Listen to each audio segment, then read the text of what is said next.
Tampa Bay is like no place else. Wait, you can't recycle the bag? You have to throw it away. Proper recycling keeps it that way for everyone. Bags tangle in machinery and can bring sorting efforts to a halt. No bags. Trash the bags and keep our recycling program moving forward. No, Mom, look, no plastic bags. Do your part to keep our recycling bag-free. Trash the tanglers or return them to participating retailers. For more information, visit tampabayrecycles.org.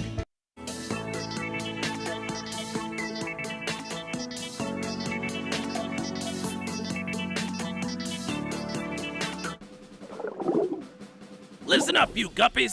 The enemy is evolving and invading our lands. The time to strike is now! We need you to deploy our elite force of mosquito fish and neutralize the enemy. Mosquitoes will breed in many backyard standing water bodies such as green swimming pools, ponds, and fountains.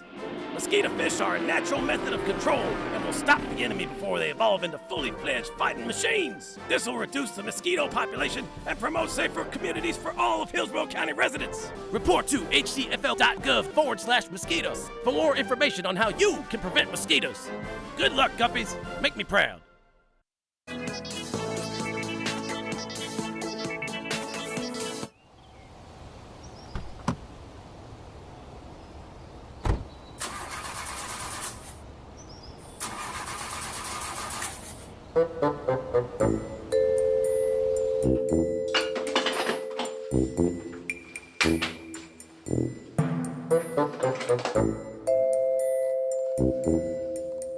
Your wait time is 3 hours and 30 minutes.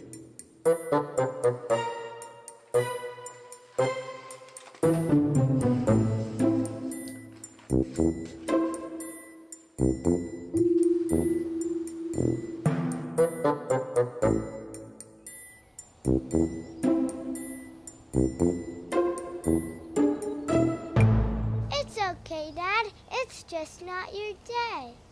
I know. No, I mean it's not your watering day. Oh, right. Look! Sometimes it's just not your day. Hillsborough County limits lawn and landscape watering to specific days in order to preserve year-round conservation. To find out your watering days, just visit hcflgov.net/water restrictions and enter your address.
Good evening, everyone. Welcome to tonight's meeting of the Hillsborough County Charter Review Board.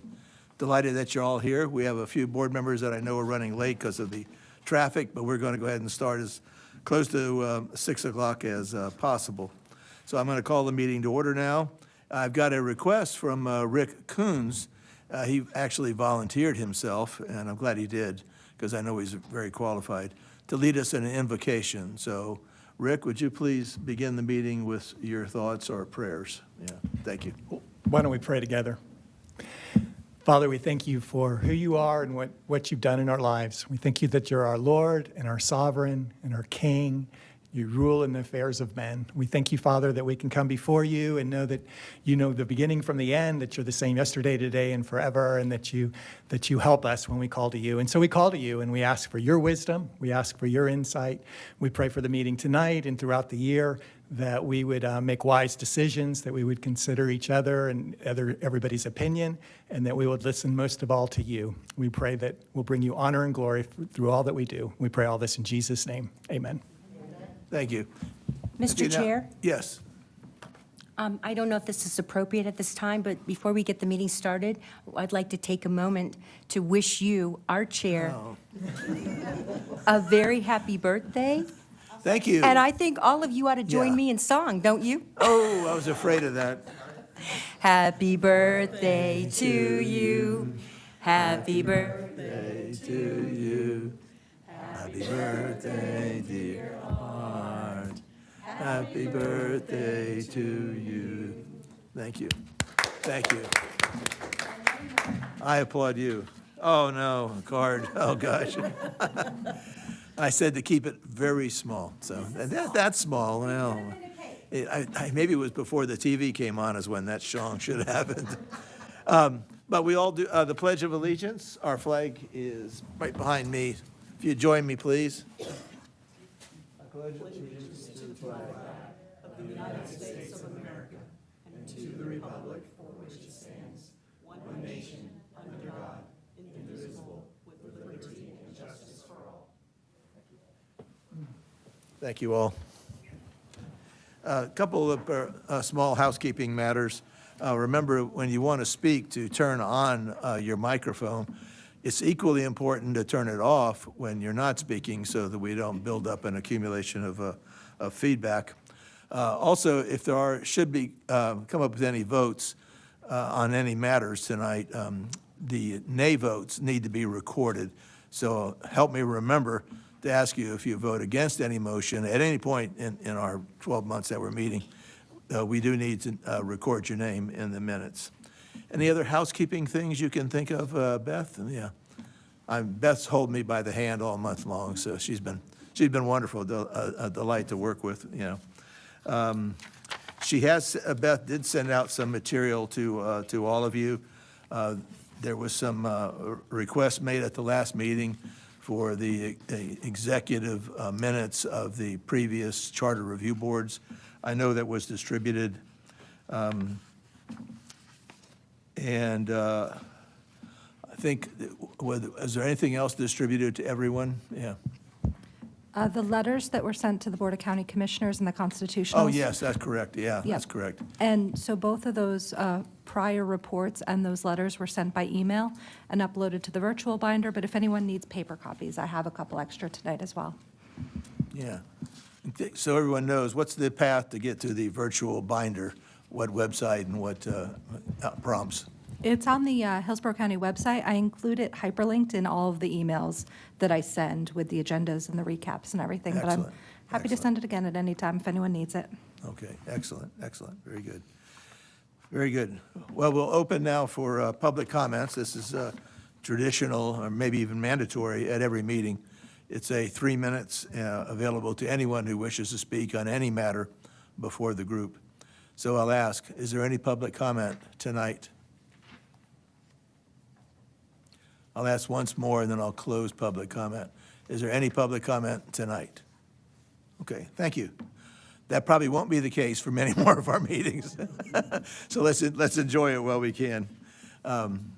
We did get some comment. Commissioner Bowles sent me a memo on 2 matters that he wants discussed, And I will see that they come up under the appropriate portion of our charter review. And also, Commissioner Miller, this was in response to the letter that we sent to asking any commissioner if they wanted to make comment. Commissioner Miller said she would like to speak before the group. So again, when the appropriate time comes up, she'll be asked to attend our meeting. Yeah. What we agreed on, the methodology that we agreed on last month, was to take a top-to-bottom review of our charter. I mean, after all, that's what our name is, review the charter. In case there's anything that you'd like to change in the charter that's not in the charter, after we finish the review of the charter, we'll ask for anyone, if anyone has any input on something to add to the charter. So Mary Helen is going to be leading us on this, and there is a copy of your charter under a tab in your binder on your desk. So we're literally going to do a top-to-bottom review so we can give assurances to our commissioner appointed us that we did a complete review of the charter. The rules for this is, I'm going to keep it real simple. If you run into a section, we see a section that you would like discussed at a future meeting, all you have to do is just wave your hand or let me know that's something I'd like to discuss. You don't have to justify at this meeting why you want to discuss it. Just let me know that you want to have it discussed. We'll try to remember your name, so when that item comes up later in the year on the agenda, you can make any introductory remarks that you want to make. Sometimes happens by then people have already gotten their question answered and they don't really need to discuss it after all. So that could happen as well. So Mary Helen, do you want to speak from there, or do you wish to speak from the? If it's okay with everybody, can you hear me? Yes, doctor. Oh, absolutely.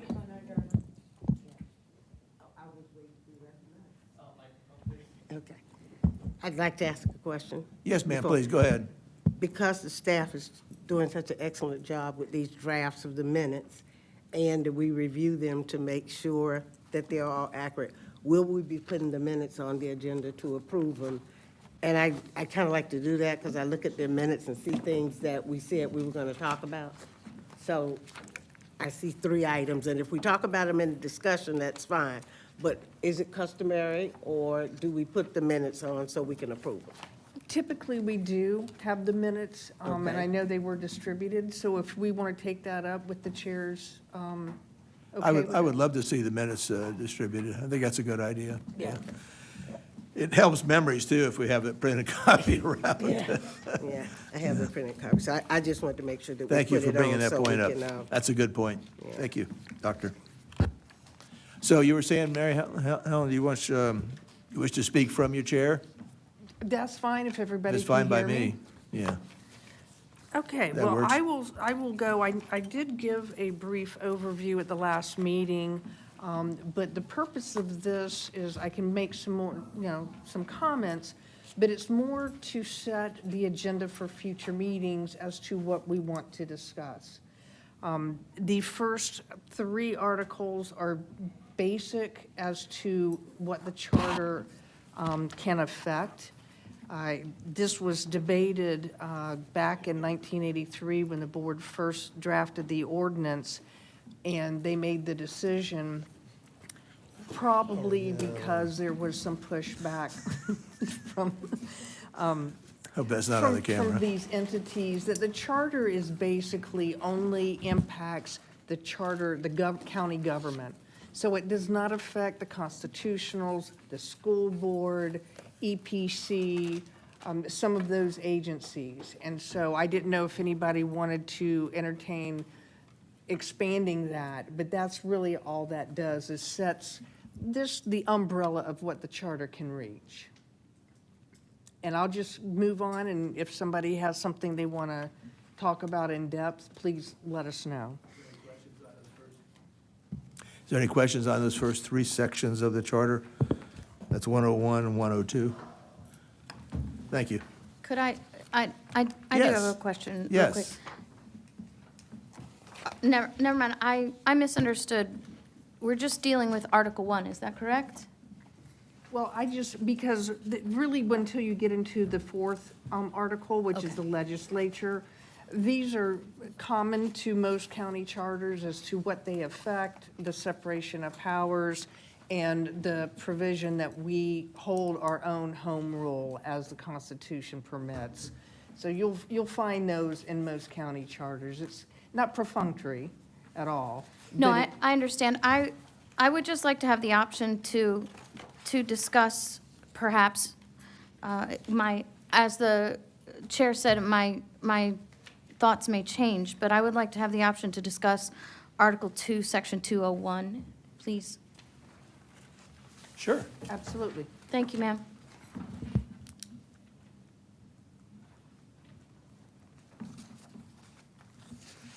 Are there any other questions? I will move on.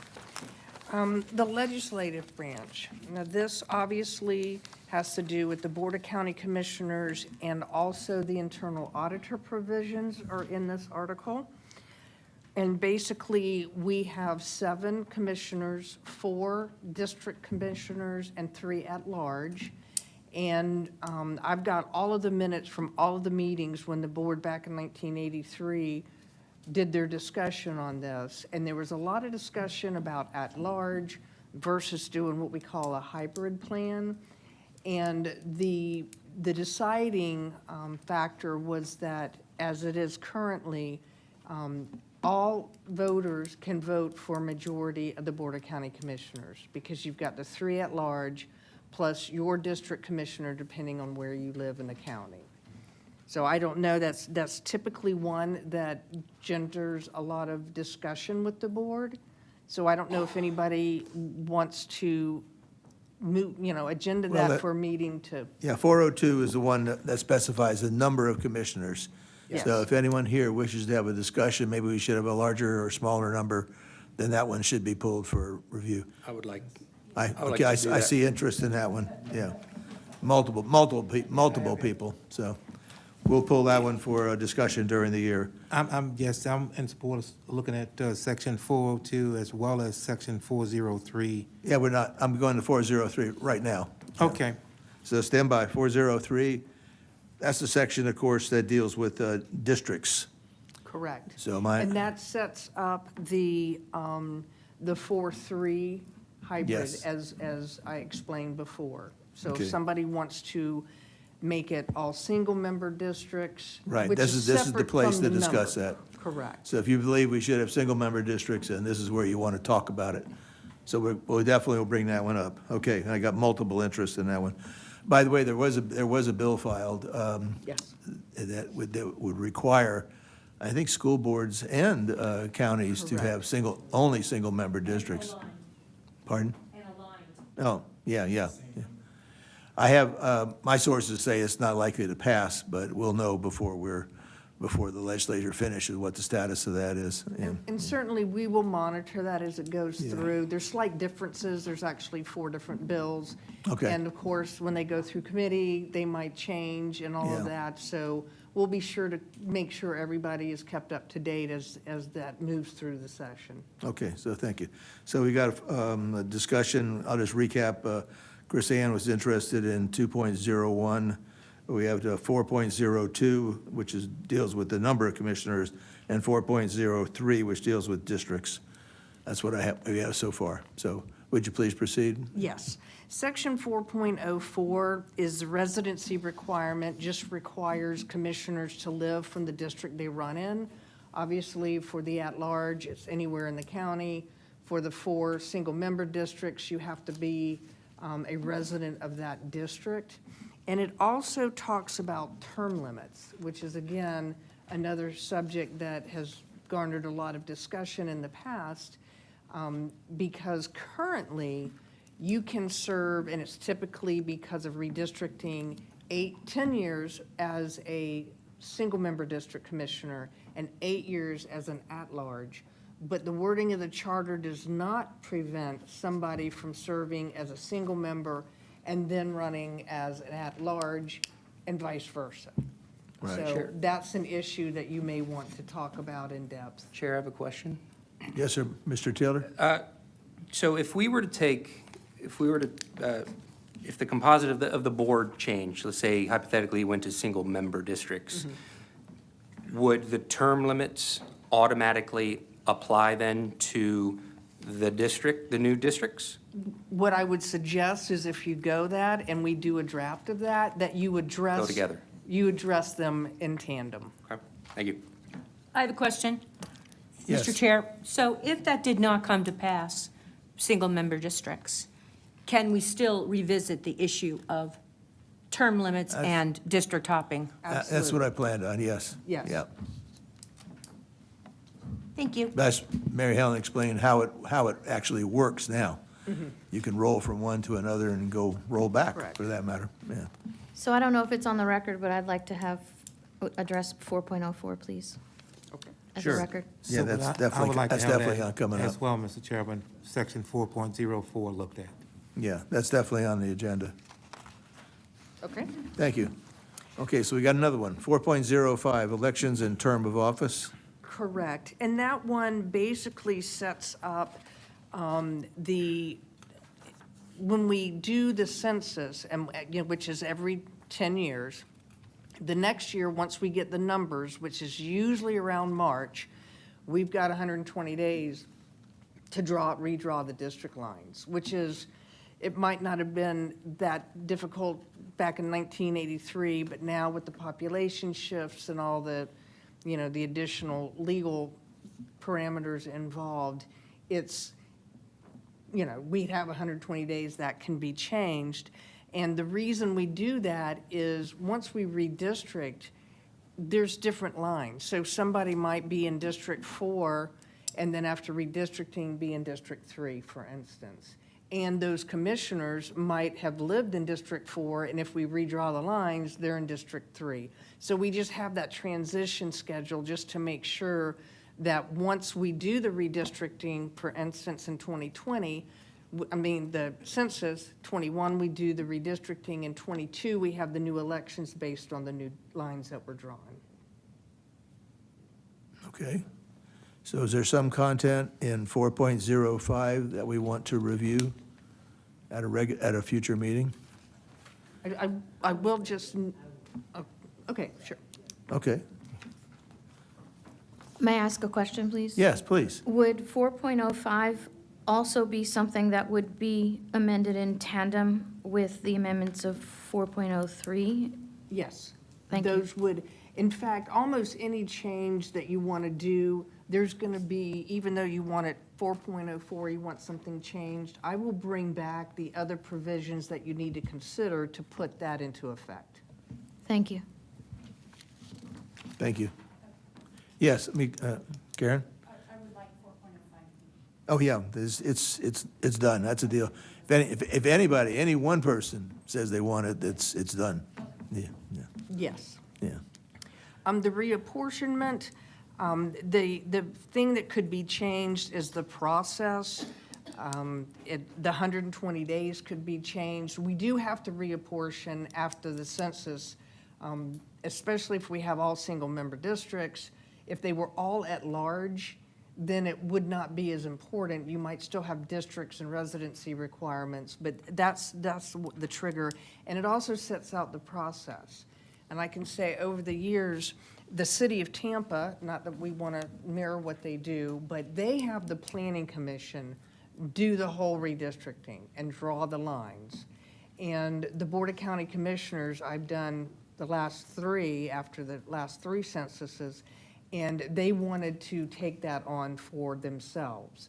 But that's something you might want to consider, and I'm not proposing these things, I'm just saying, if you wanted to consider a different process, a different length of time, certain entities, things of that nature, this would be the section that you would want to put that in. Mr. Chair? Yes, ma'am. Clarification. So what you just said is that it was done by the Planning Commission previously.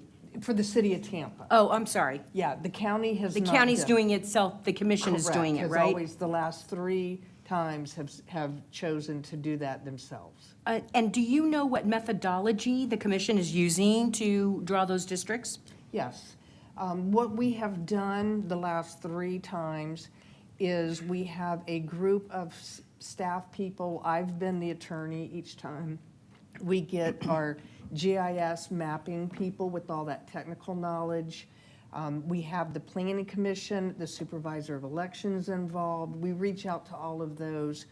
We tell the computer, and I can get into a lot more depth as we go there, but we come up with 4 maps just for the computer.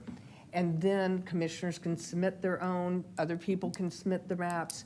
We put all these on the map, and then we have meetings throughout the county in each single member district to get input. And then there's workshops at the board level and public hearings. Okay, thank you so much. So is there any reason, anyone have an interest in discussing at a future meeting the reapportionment paragraph? Yeah, I would like to go ahead and put it on the agenda for discussion. The minimum is to get a report and how the process worked the last time. The last reapportionment, it was quite a debate in the community, some changes. Usually it is. So it would be great, Mr. Chair, to just get a report minimum related to this section, how it went. Sure. If Sure, I'd anybody, be happy to provide that. Sure, we'll put that on the agenda. Thank you, Mr. White. And just one question. Excellent present, telling us, how it normally happens. And I did hear you say that other people can bring their map. Would that be when the community, if they had a map, that map would be accepted because they're not particularly on the committee? Correct. In the past, the board has been, that we had the Hispanic community come at one time. I can't remember if they actually had a map, but they had some processes that they wanted. One option was to go to a 5-2 commission setup. So you have 5 single-member districts and 2 at-large, which would allow, their argument would allow a more of a Hispanic district to be drawn. It really depends on where the population goes over the last 10 years, because we have to have one man, one vote, one person, one vote, I should say. And so you have to make the populations as equal as you can. There's a 10%, what we call safe harbor, because sometimes it doesn't have to be mathematically precise, because you've got other things you want to keep communities whole. You can't have retrogression in a minority community. So there's some other things to consider other than just plain population numbers. So it should be an interesting discussion. We'll definitely put that on the agenda, and if you'll do a report on, Absolutely. as Mr. White suggested, on how the last election was run, we'll make that our takeoff point. Okay. Okay, so that's 4.06. 4.07 deals with compensation. Correct. And that's basically based on state law. And as you'll hear me say more times than you want to, that we cannot be inconsistent with state law. So that sets the salary. The board has decided a long time ago to give the chair 10% extra for the time they serve as chair, because they're getting hounded all the time for signing documents and things of that nature.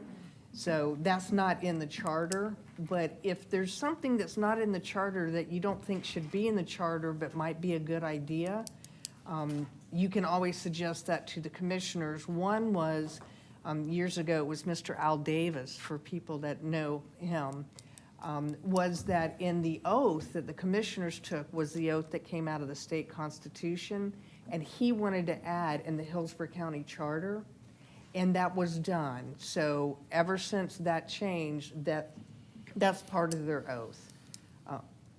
That's just an example That's interesting. Yeah. of, things that you might come up with and think's a good idea and want to let the board know, Yeah. but it may not necessarily need to be in the charter.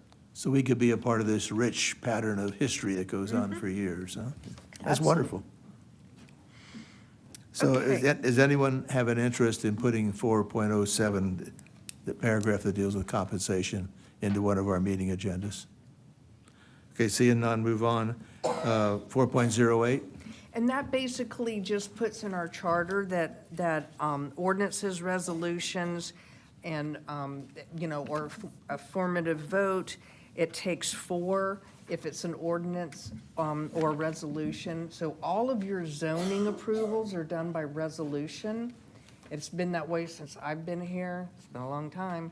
And so it needs, when it has to have 4 votes, then it doesn't matter if you've only got 4 commissioners with as a majority, it has to be a unanimous vote. So that just kind of raises the bar or on resolutions and ordinances, but we can certainly look at that if that's something that is of interest. Mary Ellen, yeah, my one question, I guess you can bring us back an answer. So you're a commissioner, you vote on something, and then you don't like the outcome of the vote because you was in the minority, and then you file a suit. Is that something can be addressed by the charter review board, prohibit a sitting commissioner filing a suit against his own board?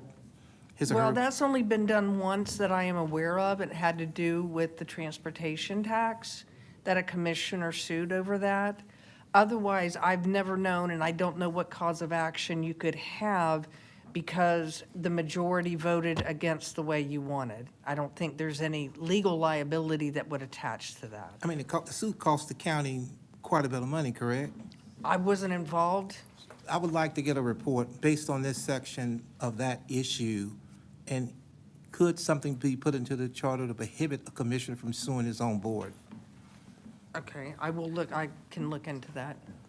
But it may be possible that we can't even put something like in there. That may be an inherent right, am I correct? Correct. I think that there might be some So big would you- legal you issues try to- if you would try to, not preempting to- somebody from filing a lawsuit. It's We just could even something do that- it. Mr. Chairman, it's just something that happened and the county spent Yeah. quite a bit of money, and I would just like to know the answer to that question. Okay, so you just want to know if it can be done. You don't necessarily want the language drafted or anything like that. Am I correct? Not today. Okay. No, So sir. if you could just do a report at some future meeting on that matter. Sure. That would be excellent. Okay, so Can I- clarification, are you strictly interested, Mr. White, in what the procedure was and what it cost the county, I'm trying to understand, because I believe he sued as a private individual, but anyway, I could be wrong about that. I But don't know the answer. That's what Okay. I'm asking the county attorney to give us an answer to what happened and how the whole ramification of the event. But I'm really specifically concerned about how much the suit cost the county because a sitting commissioner was involved. And my question. I think that, Well- I'm sorry, I didn't mean to I'm sorry, interrupt. go ahead. Go ahead, Doctor. Yes, you go. I'm sorry. And my question is, I would like to know that, but I'd like to know it in lieu of the fact that you were a sitting commissioner, you voted for it, and then you sued, and the cost to not just the county, and I know you're saying county in general with legal, but I'm also saying for the citizens. Because I would like to propose a point of order, Go ahead, if please. possible. Ms. Hall?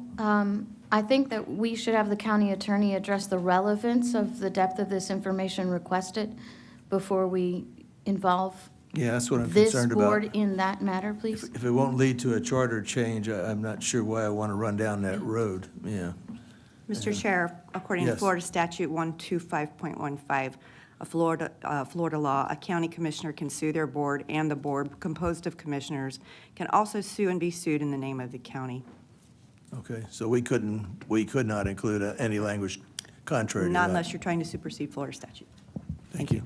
Which would be a violation of home rule, so we can't do that.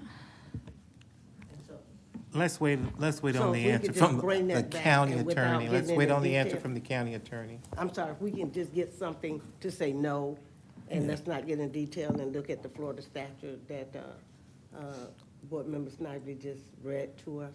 Okay. To make sure, because I'm not so much that much concerned, but I don't understand how an individual can vote for something and then. Well, I think, if this is okay, Chair, I think the point of order supersedes all of this anyways. And I would say, and I'm not diminishing your desire for information, the information you can get on your own by calling your commissioner, and, I mean, that is public record. What it costs the county, you don't need to go through this process to do it. And again, I think Ms. Hall's point is well taken.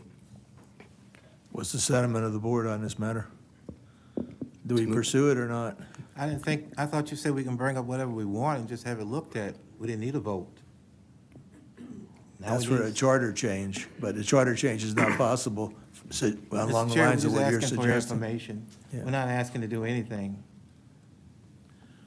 I would say if the charter change is not possible, then we shouldn't pursue it. But if we are not sure, and if we could just get, no detail, but just something, if we So- know what we can do. So would you be satisfied if the city attorney prepared a report on the relevant facts of what happened with that incident? I'm not even sure that was which commissioner voted which Yeah. way, or, Chair? yes, Mr. Chair, ma'am. I don't know The- the answer. Something like That's why that I would just be- asked. Mr. Chair, the point of order before this committee is Yeah. whether the information is even relevant to this board before we ask the county attorney to even compile that information. Okay, so how do we proceed?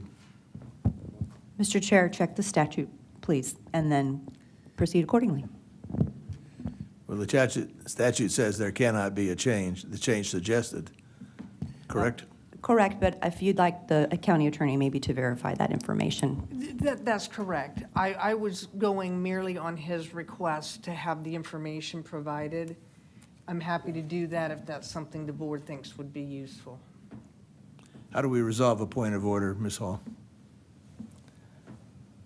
The point of order is resolved by the answering of the question on whether it's relevant or not. And who would answer the question whether it's relevant or not? The relevancy of the question would be answered by the county attorney because this board has a limited purview, and we need to determine whether a fact-finding mission regarding the cost of a lawsuit is relevant to the purpose of this board. That puts you on the spot, Mary Ellen. Oh, don't worry about it. That's fine. That's fine. No, I do agree that you can't change the charter to forbid somebody to do that. That being said, you know, I'm happy to bring back any information on anything that the board wants if the board gives me that direction to do so. And my question is not Doctor. so much the cost. My question is, are we allowed, as a charter review board, to put a resolution together that would protect the county and the taxpayers? And that's with anything. That would then send a message to all county commissioners that are elected.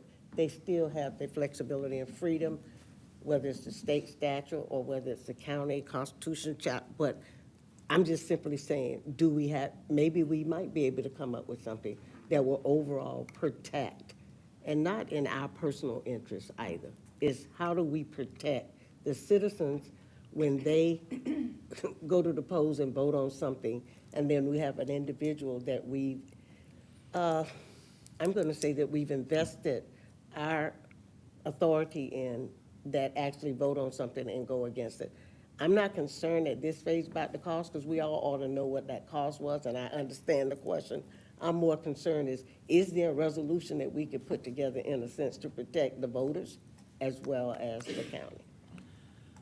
And if we can't, then We can put forth resolutions. This group can. If we can draft one that delivers what you want, I'm not sure, yeah. Correct. And I'm not either. And what I'm hearing, and as I initially suspected, that you cannot forbid somebody, whether it's a sitting commissioner or a citizen, from filing a lawsuit.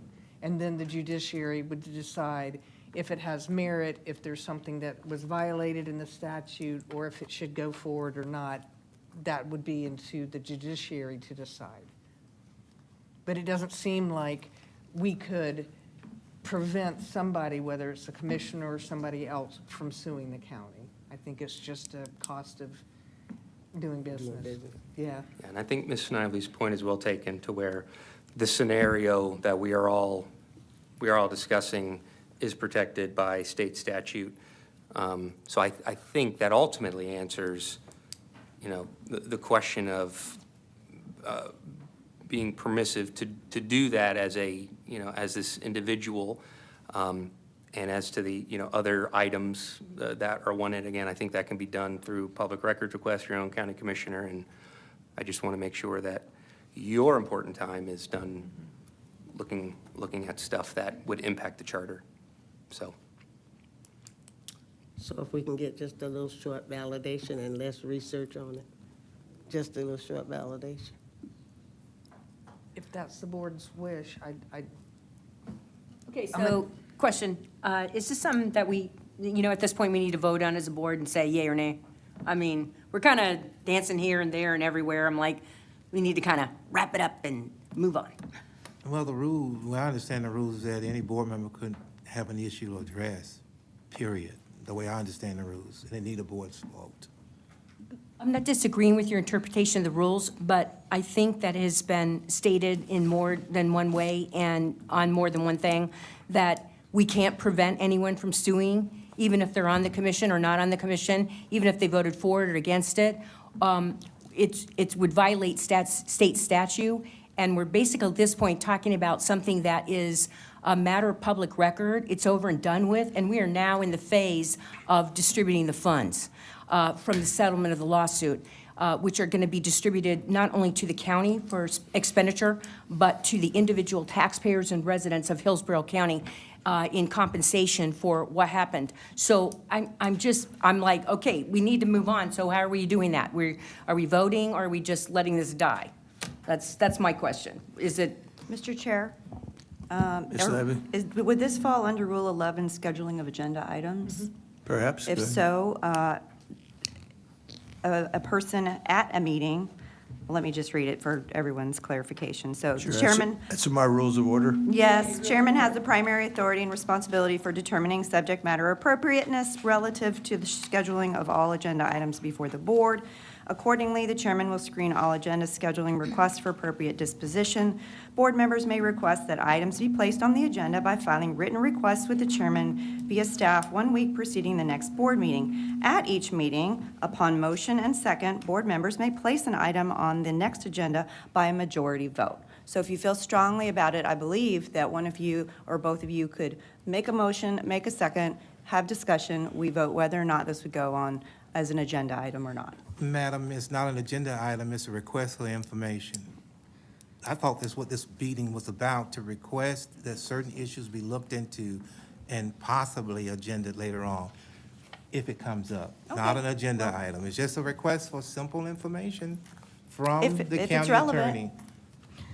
Mr. Chair, may I I'm ready ask to move the on. county attorney a question, please? Yes, please. Madam Attorney, when you made the statement, I am willing to do what the board requests me to do, is that an indication that it would be a correct resolution for the board then to take a vote to tell you what we want you to do? if I understand your question, yes. I Okay. mean, as far as the information, I'm just waiting for the board to give me some direction. So because we have to take a vote on that, it seems to me unequivocally that Ms. Snively is correct, that this would fall under rule number 11 and would be something that we would have to put on as an agenda item to vote for, so that we as a board could vote to give the county attorney direction to move or not. And I have one question. I think in order to solve it, if the county attorney thinks that we can't do it, then I don't think we should kind of do that, and we should move on. However, if we start voting on one particular issue because we really don't think the county attorney should look at it, and we just said if we select this article, then they're going to look at it. We don't have to ask for it anymore. I think this just need to be some clarity. I'm fine one way or the other. I sat in the courtroom in Tallahassee, so I heard what happened. I heard what the judge said. So I was there. And I wasn't there for that. I just happened to hear it.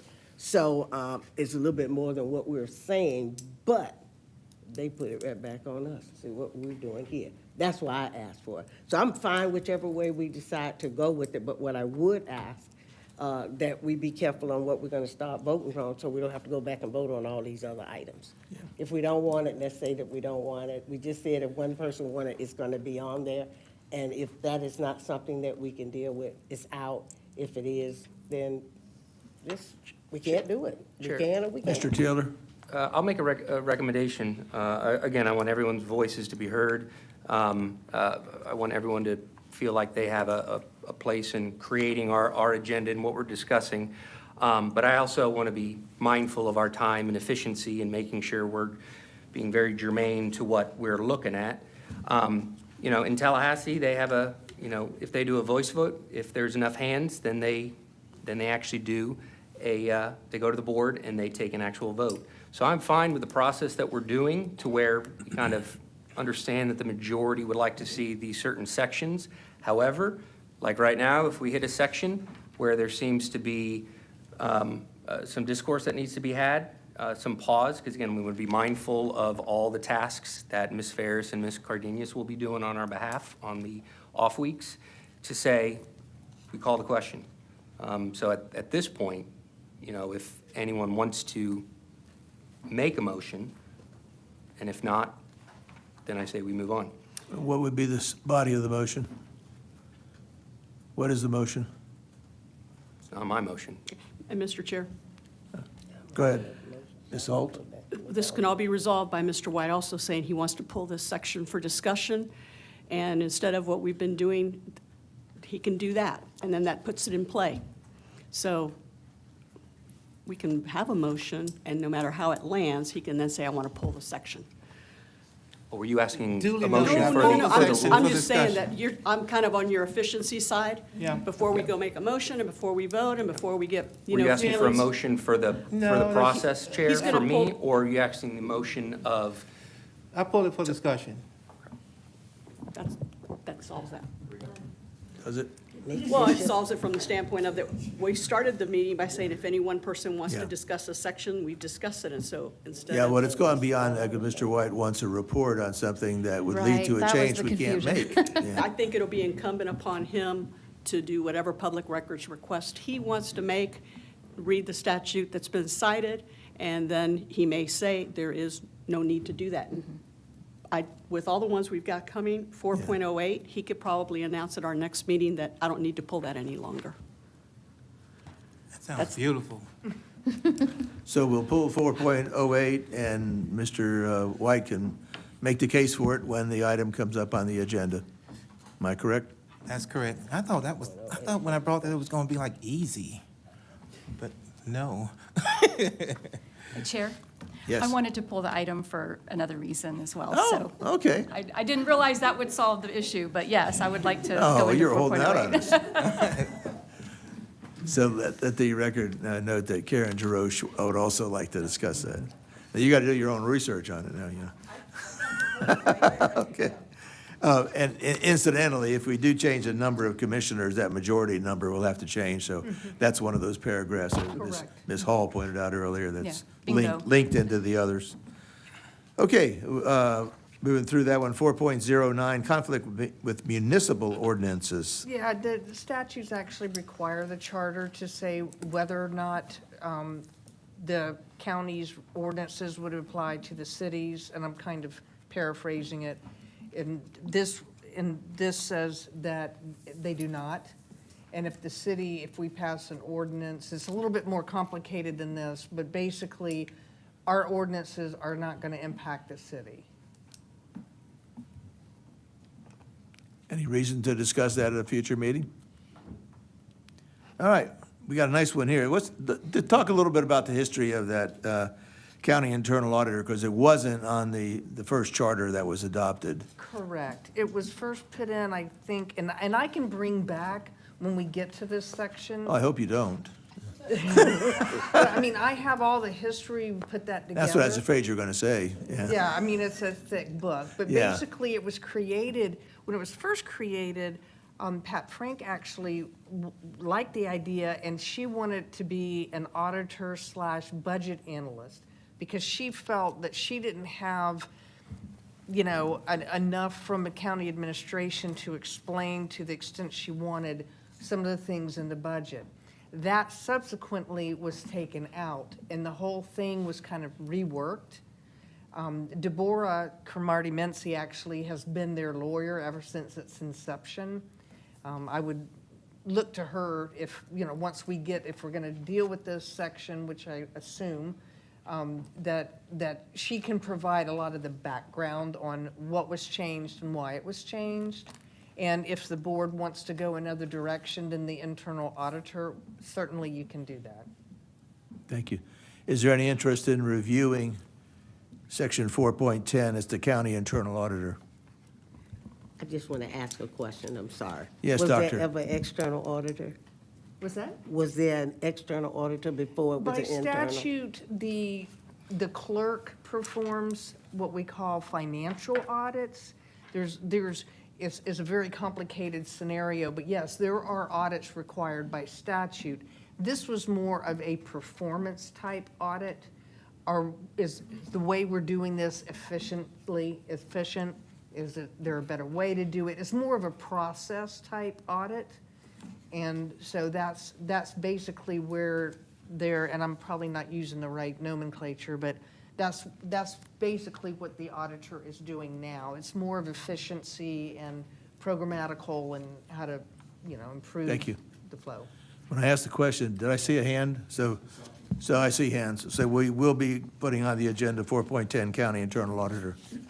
Just for the record, Mr. Chairman, I have Yes, sir. been asking around, doing my own research on Yes, sir. Section 4.10 county internal auditor, and all the reports I have received that the position is working the way intended, and it's very good. And what I've heard, there's no need for any kind of change related to this section, but duly noted. Thank you. You're in the record. Thank you, sir. Article 5. Yes, and this is the county administrator. Basically, 5.01 basically gives the executive power to the county administrator so that the county administrator would put into action the policies that the Board of County Commissioners come up with. Typically, like as your executive branch of government, I'll stop there. There's any. Mr. Chair, may I ask a procedural question, please? Please, go ahead, Ms. Hall. This is my first time on this board, so I'm not really quite sure how it moves Sure. forward. I appreciated Mr. White's comment of the research and how the county auditor is working, what he's heard working how it's supposed to. When we come to discuss amendments, will there be this kind of Give and take? for lack of Research, better yeah. terminology coming out of my head at the moment? Yeah. Will Yeah. we be debating and Yes, presenting we will sides? be, and we'll be asking for resources. There may be someone could best speak on the matter, something like that. Great. So it'll be a very open discussion. Hopefully, it dealt with one meeting if we can adequately prepare for it or roll to a second meeting, but, yeah. Yes, sir. Thank you so much. Thank you. So county administrator, I'm sorry. Yes, that just sets out that they have the executive powers of the executive branch of government. And I can just move on unless there's any comments? Anything would like to review the language in 5.01? Okay, 5.02, the organization. Yes, and that just sets out an overall umbrella of no more than 10 divisions or offices. The names that we use now are different from the names used when this was created, but we know the intent of what was given here. And so, and it also, it just basically sets up the divisions. This is more set out in more detail in the administrative code, which is another provision of the charter that requires us to have one. So more the detail about 5.02 is set by ordinance. Okay. 5.02, anyone like to pull that for further review? Thank you. 5.03, administrator qualifications, appointment, and compensation. And those three things are what is in this article as far as the experience the county administrator has to have before being considered, that they shall not have any other outside business, and it takes an affirmative vote of not less than 5 county commissioners. I don't know if there's any interest in making changes to that. I just love Bonnie Wise, so I got to be careful. She's dead. Quick question. Mr. Taylor? Again, kind of same theme here, again, hypothetical, the makeup of the district changes. We add, commissioners to our district, to our county. Would we need to go in and change this, or if? Sure looks like it, yeah. It might, I think we should at least review it to see if there's anything that you would like to change. I mean, the county administrator, if we change the legislative branch, it doesn't automatically, in this instance, affect the county administration, depending on how many commissioners there are. But certainly, I think once we have a change that we would like to go forward with, we would go through, All the impacting all sections? the, correct. Yeah. Okay. Correct, to make sure that we don't miss something that needed to be changed because the board number of commissioners has changed. Good, thank you. Hey, Chair? Yes, Mrs. Roche? One of the reasons I have been pulling so many to flag is just for that very reason. I have a proposal that, when the right time is right, I would like to put forward. And it touches on many different areas of the statute. Like just was pointed out, if we did expand the number of representation on the county commission, it would touch so many other statutes, Right. the quorum, Right. I guess, Member Hall, I'm not really clear on how we proceed. Are we going to take 6 months to go through section by section? Or at some point, are we going to be able to say, hey, here's an idea, and kind of do it that way? The members of the public may have some ideas. I'm still not sure how, this being my first time on the board too, how Yeah. we're going to proceed when issues like that or proposals come forward. Yeah. How much time is going to be spent just going through paragraph by paragraph, and then how much is going to be saying, here is something we would like to fix, and let's allot time to it? Which was kind of why the last meeting when I was mentioning, can we run through this in a short period of time so that then we can spend the rest of the meetings kind of going more in depth onto some of the issue areas that might be a little bit more complex and touch several different areas of the charter. Yeah, I understand your question. I think maybe it will become clear after we designate all the topics that we're going to discuss. But my mind, and let's see if you all agree with me, anything that's got a trigger in it just because we increase the number of commissioners, we don't have to review that. That's a mechanical process that staff will manage, and so I'm okay with not reviewing the trigger things, But things like the number of commissioners, for example, that we'll probably have a lot of debate on. Outside parties will well advertise it, and there'll be probably a heated discussion about that, And so at that point, let's just use that as an example. Yes. That would be where I could, was it Rule 11, ask for a motion to put that on the next committee agenda, that we discuss that? And if so, how does that interfere with kind of the plan to go paragraph by paragraph through the process? Okay, well, again, maybe hopefully it'll be clear when we get to all the topics listed, but we're going to lay out an agenda across the year and say the nine commissioner topics is going to be in June, okay? We'll advertise that it's in June. You all will know that it's in June. We'll put public notice out. We'll invite people that have expressed any kind of interest to speak on it, commissioners or anyone else, and we'll have an intense meeting on that in June on the 9 commissioners. If we get to a vote where we do want a charter change, then it takes a public notice after that, and we have to go through a couple of public notice procedure. If we can't get the vote for a charter change, then the item is finished for this year, Chair, quick question, and Yes, sir. I think you're hitting on the same thing I am as well. I don't want to make any assumptions, though, but again, if we move forward with talking about, single-member districts, whether through us or, these bills get passed in Tallahassee, naturally, we hit a section, naturally, staff's going to come be like, hey, here's the implication, especially on the administrative side, that you also need to account. And again, I don't know if these numbers automatically adjust based on a recommended new number for single-member districts, but I almost assume like that would be brought up when we hit that subject, that section anyways, Holistically, yes. holistically. Don't want to assume, but, and I think that's, Yes, that sir. way we're not having to like, well, let's hit these subsections as well. We'll hit that because we're talking about, section 4.02 or whatever it is. That makes sense?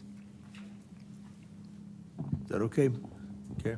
Yeah, I just feel like maybe I have to see how the first meeting when we start plotting through here goes, but it just, from what I'm hearing, it sounds like it's going to be a long time until we get to that point to where we want to discuss the real red meat issues. So, No.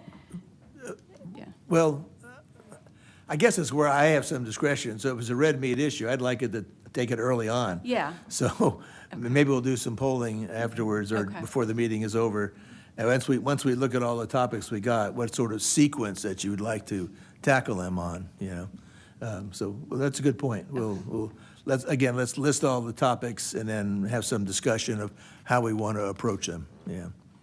But I didn't hear anybody about 5.03, that there was a need to review that at a future meeting. Mr. Chair? Yes, sir. Can we go back a little bit? It took me a while to read all the different things. Well, that I don't know if I saw. can let you do that, but okay, go ahead. You're a So, good guy. A question on the county administrator.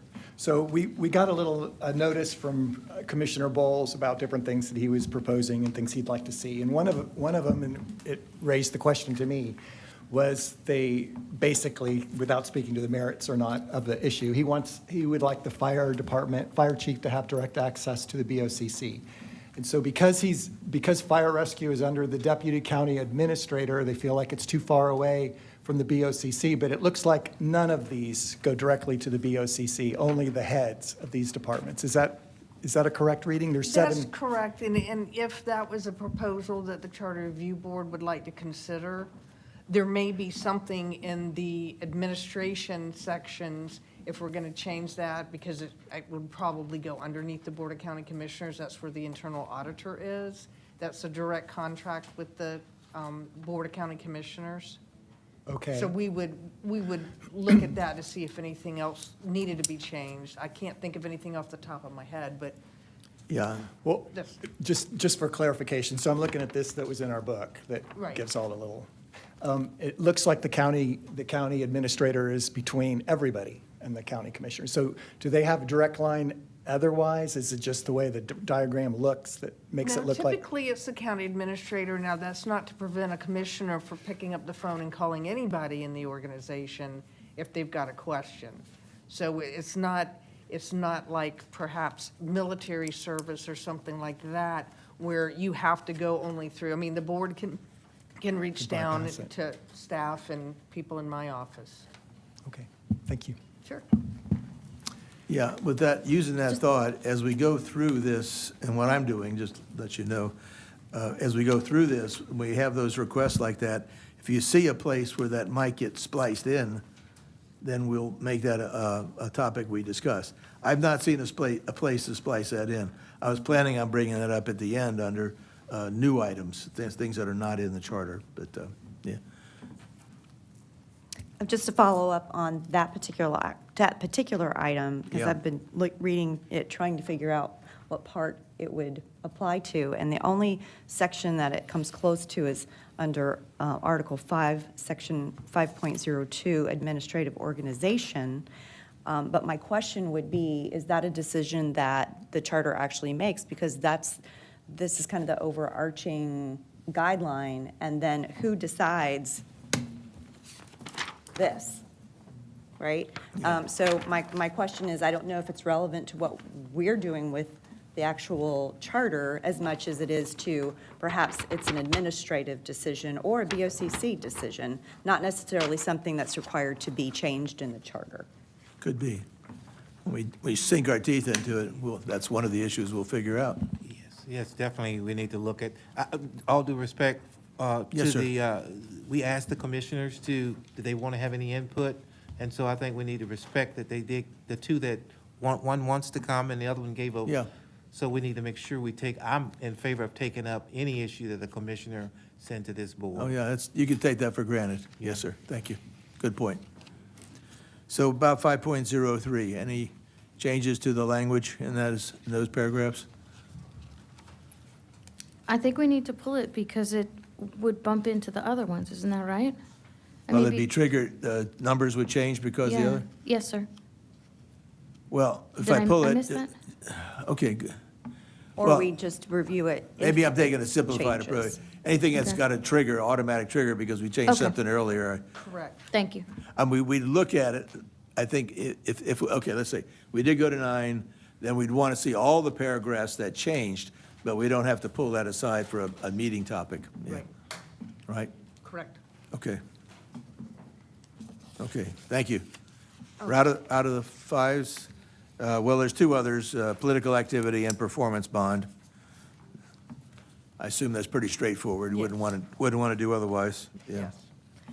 And then Article 6 has to do with the county attorney.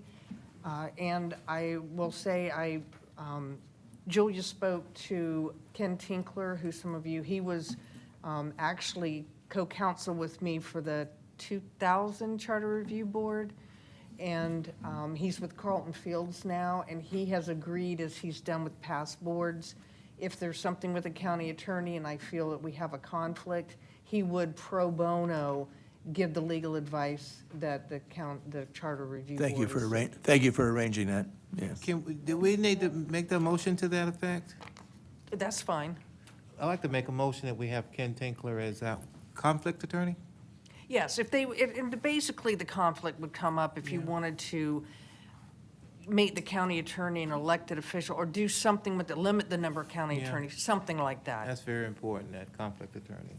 Yeah, we had talked about that last month even. Yes. We need, Did we make a motion last month to do that, or just, we gave her the authority to do that? I We think can wait until, if nobody wants to change the county attorney and it remains that way, then we don't really need to do anything. But if there is something that you want to change with the county attorney, then that Okay. would be the appropriate time to. Okay, so you've got somebody in reserve Correct. if we should want to change anything in the county attorney. well, Mr. Chair, I'd like to go ahead and put one on the books, put the attorney on the books, the conflict attorney on the books for our board. And so, instead of having him in abeyance, I would just like to put him on the record as being our conflict attorney. Ken Tinkler. Is that okay, Mary Helen? That's fine, however the board wants to Yeah, proceed. it's a wash either way. We don't know if we're going to need him until we figure out if we're going to review this section or not. So I was just trying to put the horse in the cart in the right It could order. be anything, you never know. Yeah. It's got a long year. Well, we'll know in a moment. Yeah. Yes, ma'am, Doctor? It's interesting, I asked about the minutes earlier, because had Yes. we approved the minutes, there were 3 things in the minutes that we said we were going to do, which would have potentially been on the agenda. That's one of the 3. And if we're gonna do the minutes after we complete this, I'm not saying don't do what you're saying, but maybe that could be a good time. If we're gonna approve the minutes from last month's meeting, there were 3 areas in the minutes that we should be addressing tonight, and that's one of those 3. So if we could do that afterwards, then we can make that, because we said we were gonna do it, and that's what the minute says.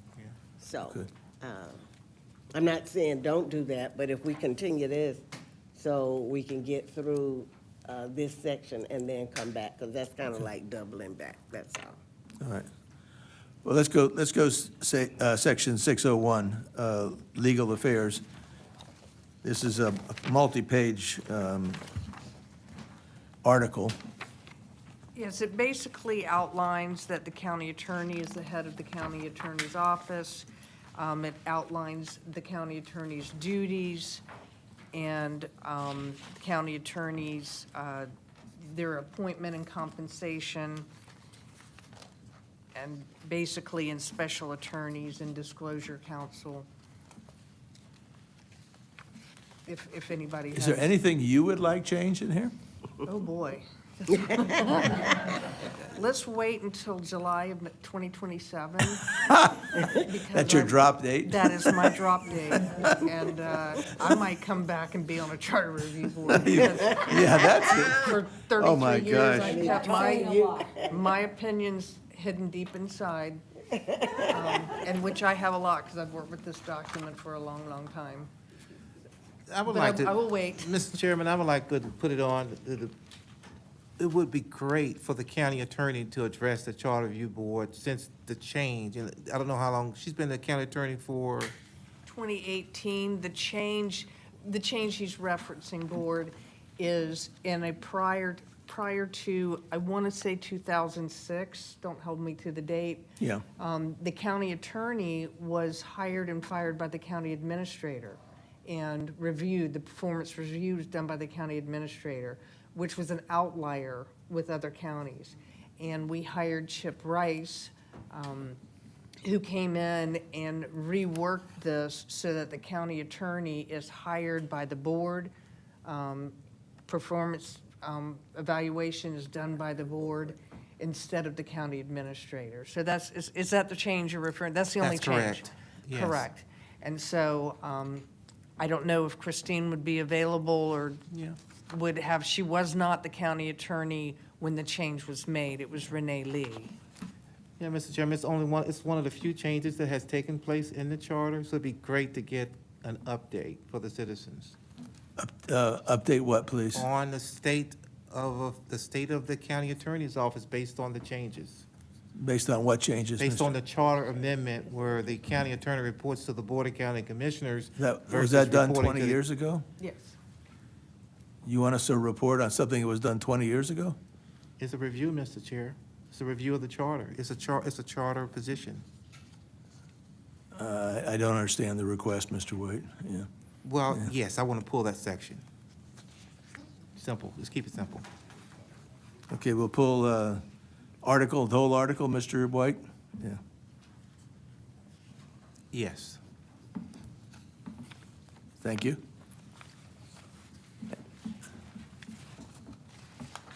Any other thoughts on that article? Mr. Chair, I'm sorry, can you I'll recognize Ms. clarify? Holt. I know that we probably don't want to do this very often, but I would prefer a written report from the county attorney updating us as opposed to pulling the entire article, because the article, in my humble opinion, is written really, really well. It's very protective. I was around when the change was made. I feel it's an appropriate, it was an appropriate change to have something like this, this decision made by the members of the Board of County Commission. And I think it'd be easy for Ms. Beck to give a written report to us on, it gives us an update, and were there any challenges that she encountered perhaps as a result of the process in any fashion whatsoever. But to pull the whole article when it's. I agree. Okay. I know we don't want to do that a lot, but on this one, I would ask that we consider that. And I'm more than happy to make a motion if need be. Well, no, I get it. Let's call it pulling that article, but the point of discussion will be to get a report. Correct. Which we'll present at that time when this item comes up. Okay. Later in the year. Mr. Chair, question. Yes. Isn't that also covered quite extensively in these summary reports that you gave us from previous charters, reviews, The boards? difference is those are charter review board summaries. Okay. This one was initiated by the Board of County Commissioners. Thank you. That's the clarification. Okay. Thank you. So that one will be on the agenda, and it'll be a report that you'll provide. Okay, thank you, Mr. White. Move on to the next article. That's Administrative Code. It's 701 and 702. I guess 702 is not really relevant, correct? Yeah. Correct. It's just was transitional language in the initial charter. And a lot of times you'll see that these stay in there for historical purposes, so they knew, you say you were like this and then you were like that. This is how the transitional language. Okay. Anything you wish to say about the purpose of the administrative code, or is it pretty straightforward, right? Anyone have an interest in putting 701 on the agenda for the future meeting? Okay, moving on. Amendments to the charter. Correct. This sets out the three ways the charter can be changed. It can be changed by the Board of County Commissioners, with an ordinance that's drafted, approved by at least 5 board members, and they can put the proposed change on any, they can call a special election in June if they wanted to. It's cost prohibitive, hadn't happened, but they can choose which election their proposal would go on. The Charter Review Board and citizen initiatives are different in that they will, once the proposal is ready to be submitted, it goes to the next general election. So that's the difference. Typically, general elections are preferred because of higher voter turnout than other elections, especially than special elections. But that's basically what the amendments to the charter. It includes how the Charter Review Board is selected, that they meet for a year, and then the initiative sets forth the process for citizens to propose a change to the charter, the number of votes, signatures that are required, and procedural processes for a citizen initiative. Chair, I have a question. Yes, sir. I know the state legislature a couple years ago, I believe it passed, certain initiatives that are put on the ballot, I think mainly surtaxes and those sort of things, have to go now on the general. So that example you gave in terms of the BOCC putting an item on the ballot, they can choose?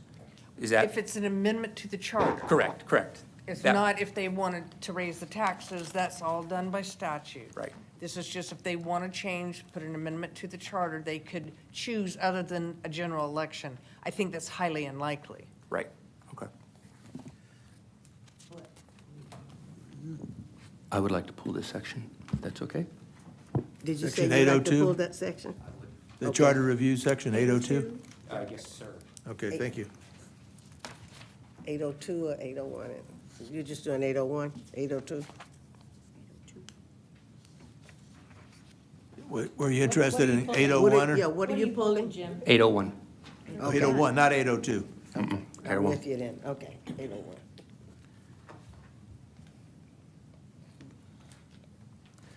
Okay, thank you. Anything on 802, which is our document? Anybody have any thoughts? This one strikes home, right? Yeah. Okay.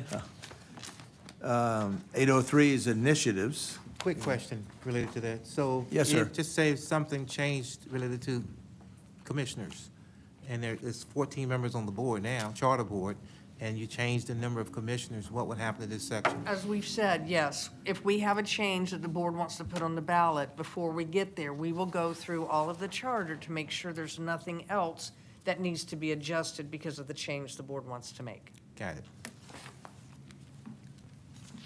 Thank you. 803 is called initiatives. That's the power to propose amendments. This goes to the, you want to? Correct. There was, I want to say 2006, boy, I'm being challenged on my years. There was a proposal, a citizen initiative to have a county mayor. Yes. And that got the requisite number of signatures, and there was a private citizen that sued over, I was not involved in that, but I think it was over the ballot language or some other things, and ultimately the judge did not let it go forward on the ballot. So that did not. And the other charter change was the transportation tax that was put on the charter and then subsequently nullified by the Supreme Court. So is there any interest in reviewing in detail this particular item? This is one called initiatives, the power to propose amendments. The only thing that I would like to know a little bit more about, Mr. Chairman, I know you have to have a financial impact statement, right, if you're going to have an amendment on the ballot? Correct. The Division of Elections has opined, and the counties have bound by that the financial impact statement cannot be on the ballot for a charter change.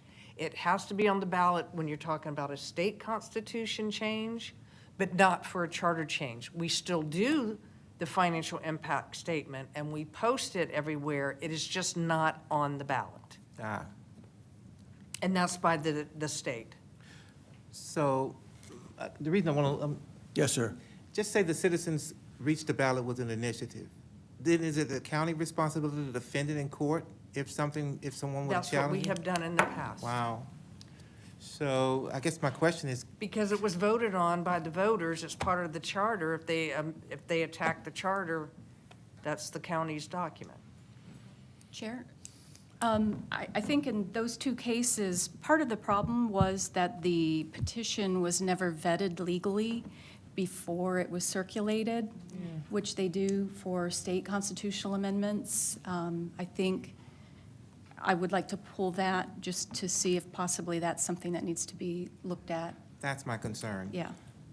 Chair, Yes, ma'am. I believe, isn't this part and parcel, Karen, of what the legislature is also looking at right now, not only for state constitutional amendments, but also, I believe they're extending their look down to the county? I think it includes 212-055, which is the sales surtax, county surtax. Yeah, but I think yeah. I think they're also extending their look-see down to the county on how things get placed on the ballot and how they're vetted to be placed on the ballot. You know, I'm just going to request that everybody be careful about what's on the agenda for the legislators, because even if it passed, the governor got to sign it into law. So it's a long process, and we don't know in the end whether or not the governor going to allow something to become law, or if he vetoes it, it's going to be overridden. So I just think we need to be very careful about what's going on in Tallahassee just to be. I'm not voicing an objection, I'm just Okay. saying. All right. The vetting process is being looked at very closely. Okay. I believe the vetting process will somehow survive legislature. I believe that's for the petition circulators. I don't know that it's for the actual legal description of the petition, what the petition does, so, yeah. Okay, so was there anything inside 803, Mr. White, that you wanted changed or reviewed? I think she pointed it out specifically related to, you can cite it again if you like. Yeah, there needs to be looked at adding a legal review of what the petition actually does. Okay. And you see a place where it could be put into here? Yeah, I mean, it's the Okay. initiative process. Then so. let's review it during the year then, when you can bring it up specifically. Okay, thank you. So we'll put 803 on the review.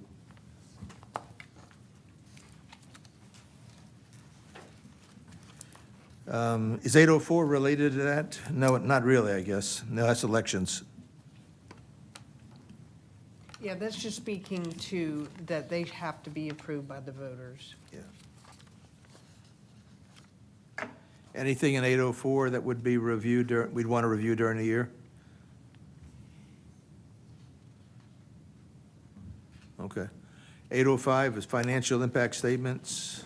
And those, we have a notation in our charter that because of the Division of Elections stance that they're not on the ballot, we still do it, but we don't put it on the ballot. Okay, right. You mentioned that earlier, I think. Correct, yes. Thank you. I would like to pull it. You want? I want to open it up. 805, 8.05? The financial, Okay, yes. that's fine. Thank you, Karen.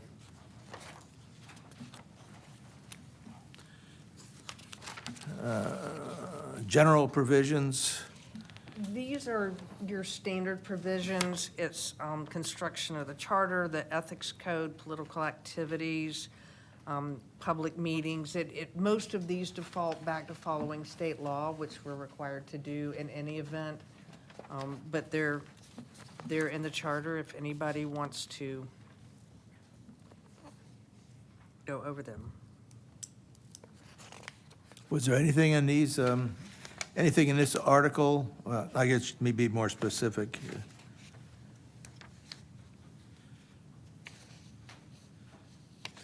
It would be 905, 906, 907, 8, 909, 9.10, 9.11, and 9.12.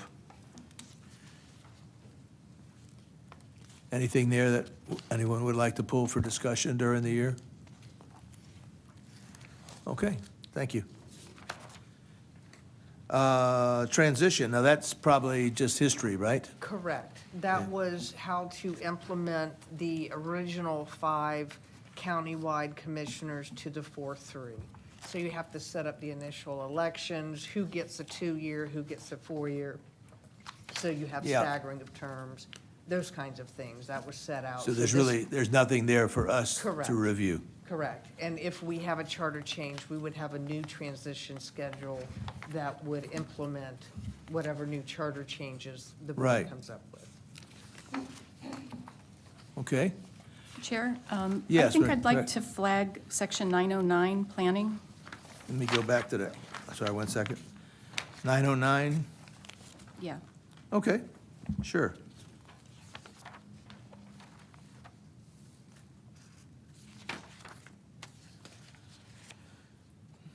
Got it. Well, that opens us up to anything that might not be in the charter and maybe close to some things that we've already brought up.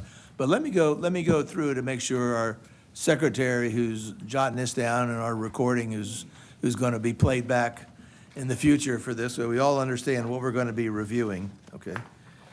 So I'm going to go through section 2.01 powers. I have that one subject to review. And I did make a note that Chris Ann Hall was a party on that. 4.02 is going to be reviewed. There was a lot of people, a lot of interest in that. 4.03, districts would be reviewed. Yeah. 4.05, elections and term of office, that would be reviewed. Mr. Chair, I had 4.04 noted as well. Oops, I think I made a mark but didn't finish the mark. Okay, 4.04, thank you. Thank you. 4.05, and I did make a note on that. We did have a speaker on that one.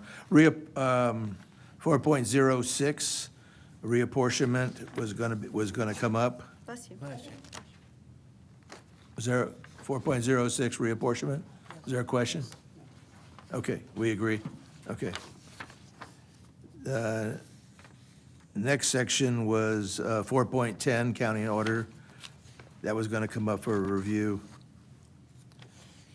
And then county attorney, that's Article 6. That'll come up for review. And then 8.01, that's 8.01, that will be reviewed.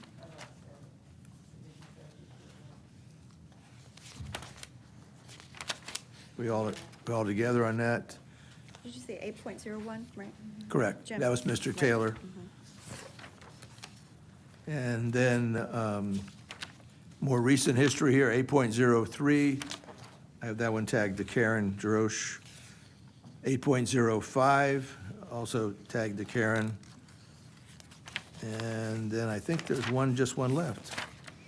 Planning, 9.09, also tagged to Karen. Mr. Chair? Yes, ma'am. I would like to pull 9.01, please. You'd like that one reviewed also, you're saying? Yes, please. Sure. Thank you. Mr. Chair, I also had that 4.08 was pulled. I do as well.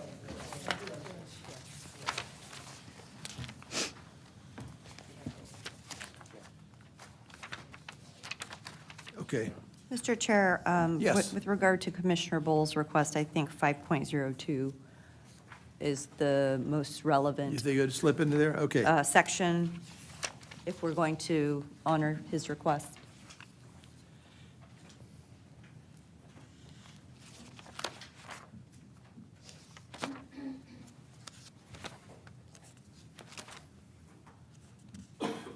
Let me take a little look at that. I didn't even think it would fit there, but let me take a look, yeah.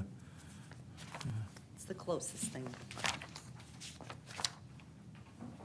Mr. Chair, if I have a suggestion. Yes, ma'am. And I agree that in the executive, it needs to be mentioned, I think, and off the top of my head, we would put it underneath the legislative because it would transfer that the board hires and fires by contract. Yeah. But we would also note in the administrative, which is where somebody would look to see somebody that's under the county administrator or should be, we would note that the fire chief shall be hired and fired as per, provided in Article Section 4 point whatever it is. So it would be in both places. It would tell somebody if they looked at the administration, thinking that they're going to look at county departments, there would be a note for you to go to the legislator because for that one position, it's done by the board. Okay. That's just a suggestion. I mean, we can tweak I see that as we I see get your there. point. It really is once it reports to the BOCC, then it becomes a legislative But it's function. important to put it in both places. Okay, so it's a reference in the second place. Correct. In the administrator. Does that make sense, Ms. Snively? Okay. But under the legislative, like the internal auditor is. Yeah, that's a good point. It's sort of comparable to the internal auditor, isn't it? Yeah, yeah. Huh. Yeah, it might be a 4.11. Yeah, that kind of makes sense, yeah.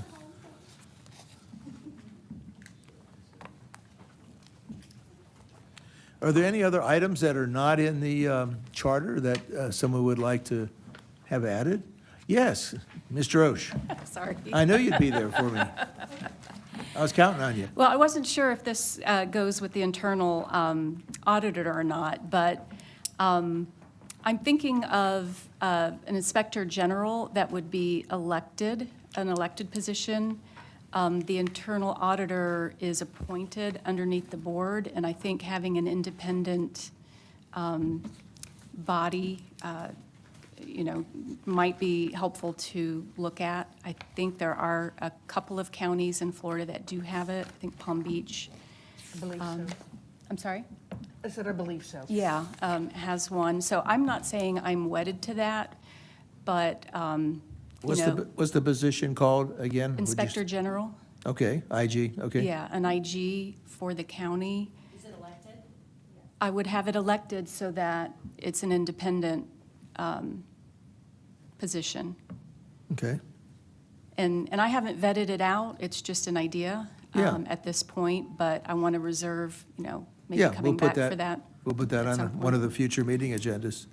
Yes, Yeah, ma'am. And Mr. Chair, when we get to that point, I'd be happy to look at other charters. You may not want to do what they did, but at least you can kind of see how much power and how big the organization is or small. So I'd be happy to Yeah, provide that yeah. when we get to that point in time. At that point, it would be really great. I mean, I think this also could include activities such as Doge, how that's really, in vogue right now, but, there could be, some auditing type functions as well, so. Point of inquiry? I'm sorry. Mr. Chair, point of inquiry. Yes. Ms. Jarosh, would that be in conjunction with the internal auditor or in addition to the internal auditor? I don't know. I haven't looked into the internal auditor enough to know. I think most large organizations do have them.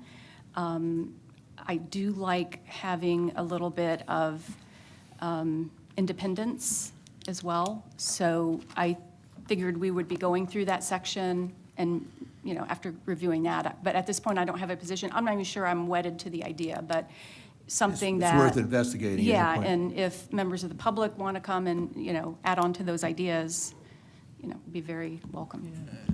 Ms. Holt? Respect to that. And just as a question to Ms. Ferris, if, for instance, we were going to be considering a proposal such as that, who would look at the fiscal impact and things of that sort? Because some of the, I don't know, I'm envisioning what I think an inspector general does, but if you're auditing other governmental agencies that are already audited through other facets, I mean, I'm sure you have a thought about what we're doing, but the fiscal impact could be pretty significant on something like this. We could get with county budget and provide an estimate. Debate, it depends on if it's one person, if it's a department of 50 people, you know what I'm saying? But we could try to give you an estimate of what we think that would cost on any change that you might want to do. Yeah, and my question, Mr. Chair, is this Yes, a sir. role that the clerk of court, which is a constitutional officer, already performs? I'm not sure, but I thought the clerk. They mainly do financial audits, and this is outside my realm of expertise. And what I'm hearing is something a little bit more, it's more of an efficiency type thing than just, did you take in $100 and did you report $100 kind of thing.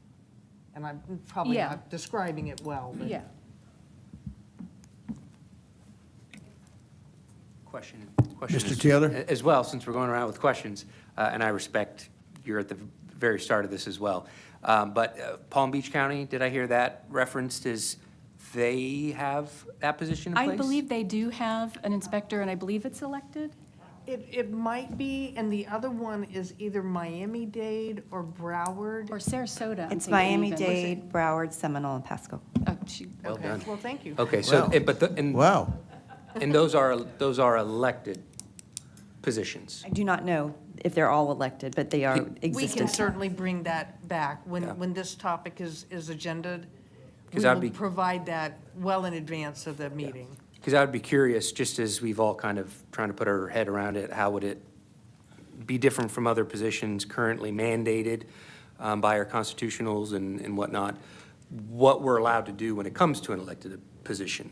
Correct. Because I don't know if state law prohibits us from being able to make a position elected, or if we have the freedom to be like, yes, an IG Correct. should be elected. Anything that you come up with as a change to the charter, the first thing you look at is to make sure that it's not inconsistent with state law. That's really your only stopping point. That's why I was curious if there Yes. was that position already elected. Not So- opposed, but just curious out of the gate. So can I read a consensus here that there is enough interest in looking at that as a topic at a future meeting? Enough interest? Yes, ma'am. And I'm Doctor? interested. Yeah, definitely, I'm okay. interested, but I wanted to ask, and we'll go back to when we were going through it early. Would we put that as a separate subject? Is that going to go somewhat like we said earlier? It'll with be a the separate 410? subject. It'll be a separate subject. subject, okay. And are we doing section 410 then, or no? Doing what, please? 410. We're not doing that, right? Article 4. Yeah, we are doing that. 4.10, we Yeah. are? We are doing Yeah. Okay, gotcha. All right. Just want to make sure. Any other ads, any other things people would like to see that are not in the charter presently? Okay, well, we'll kind of, before we wrap up the meeting, let's get into the discussion. What are the ones you'd like to talk about first? What do you think are maybe the most important or might need the most time, or, I got some volunteers here.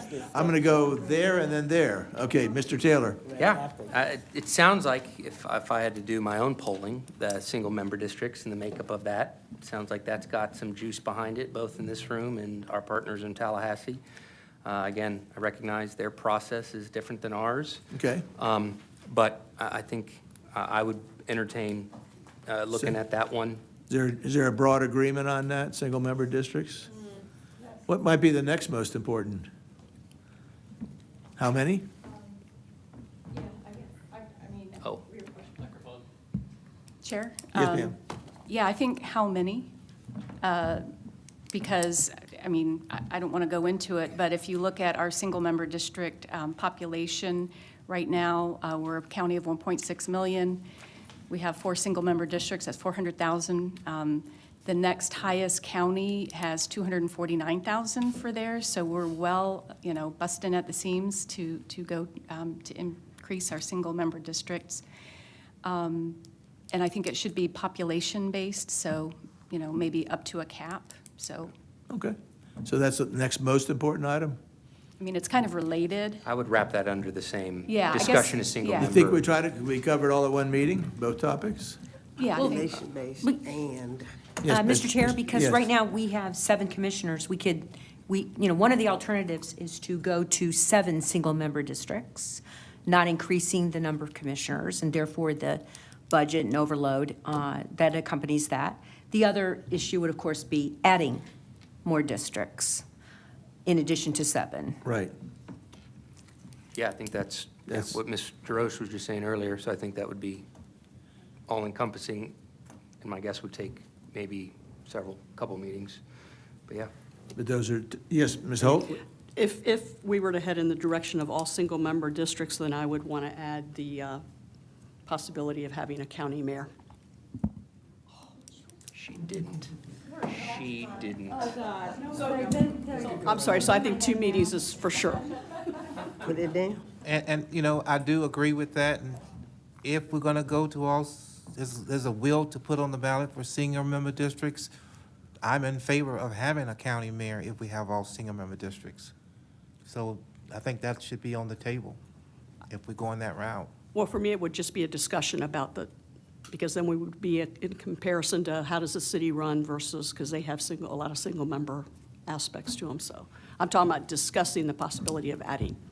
Well, if we're going to go all in on a discussion, we could talk about 5-4, 6-3. I mean, Sure. we should look at the entire gambit of what we should be doing, not just presuppose the what is it, nine, single. Yeah, we should not presuppose that. Right, and No, I think that's what I was I'm getting saying. at. I mean, Yeah. I just, if we're, I I'm hearing think you so make a much good about point. single members that I'm saying, you know, really, I think we should, Tallahassee, looking at them, seeing their bills, all those things are great, but whatever they do up there is going to be on the same ballot as whatever we propose, and maybe our community likes what we propose and thinks about that instead, so, and if we're not inconsistent with what they pass. So that's why I say it's got to be a little bit broader.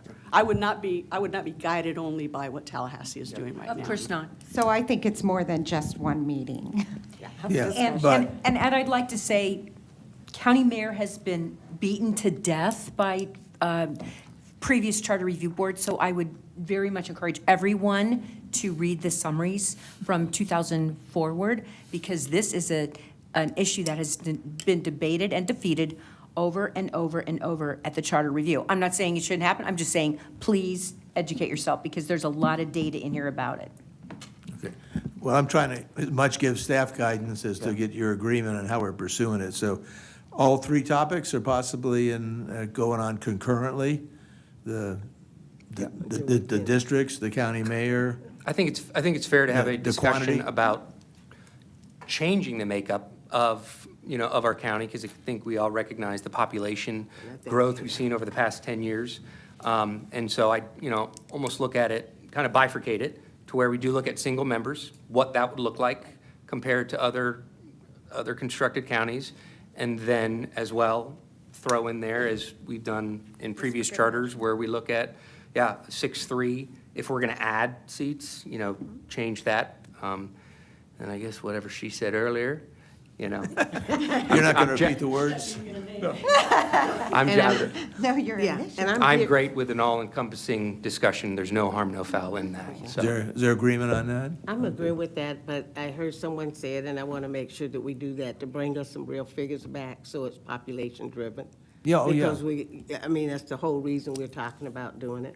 Yeah. And when we look at population-driven, we're going to look at numbers and. Yep. Yep. Okay. That's April and probably May. Mr. Chair? Yes, ma'am. Ms. Snively? I mean, we could do it ourselves, I suppose. I was just going to say, if we all probably just should keep an eyeball on that House Bill 1265, just to see where it's going in the House and then the Senate, if it makes it. Is that the one that mandates single-member districts? Well, that's the one that says that this county commissioners and district school board members should be aligned by population, so Yeah. yes. Yeah, single-member. And it goes even further. Further I back. mean, it has the yeah. county administrator elected, it has the supervisor of the school system elected. I mean, it has a lot in it, Yeah. that bill. So Which is why it got 1265. TP'd in the Senate, because it just touched way too many subjects and way too many people, and Yeah, it they've already would cause amended it. havoc in a community such as ours, where. Sure. It could get morphed many Yeah. different times Right. before, if it even gets to the floor. Right. Yeah, we won't wrap up our discussion until they adjourn in early May. Well, just remember, it's a short off season, so they're going to be right back at it in the fall Yeah, for you're the right. next session. So if it doesn't, I can imagine it being refiled pretty You're quickly. right. January. Mr. Chair? Yes, I'm recognizing Ms. Hall? Yes, sir. So I've requested that two sections be pulled, 201 and 901. These two sections will, in my thinking and in my proposal, will be addressed together. Okay. It may not be as glamorous as the discussion on Section 5, but I think that I have a proposal that will actually coordinates with what Mr. White and Ms. Collins brought forward before about saving the county money regarding litigation and potential litigation. I am a constitutional attorney, and so that's sort of where my hammer and nail brain goes.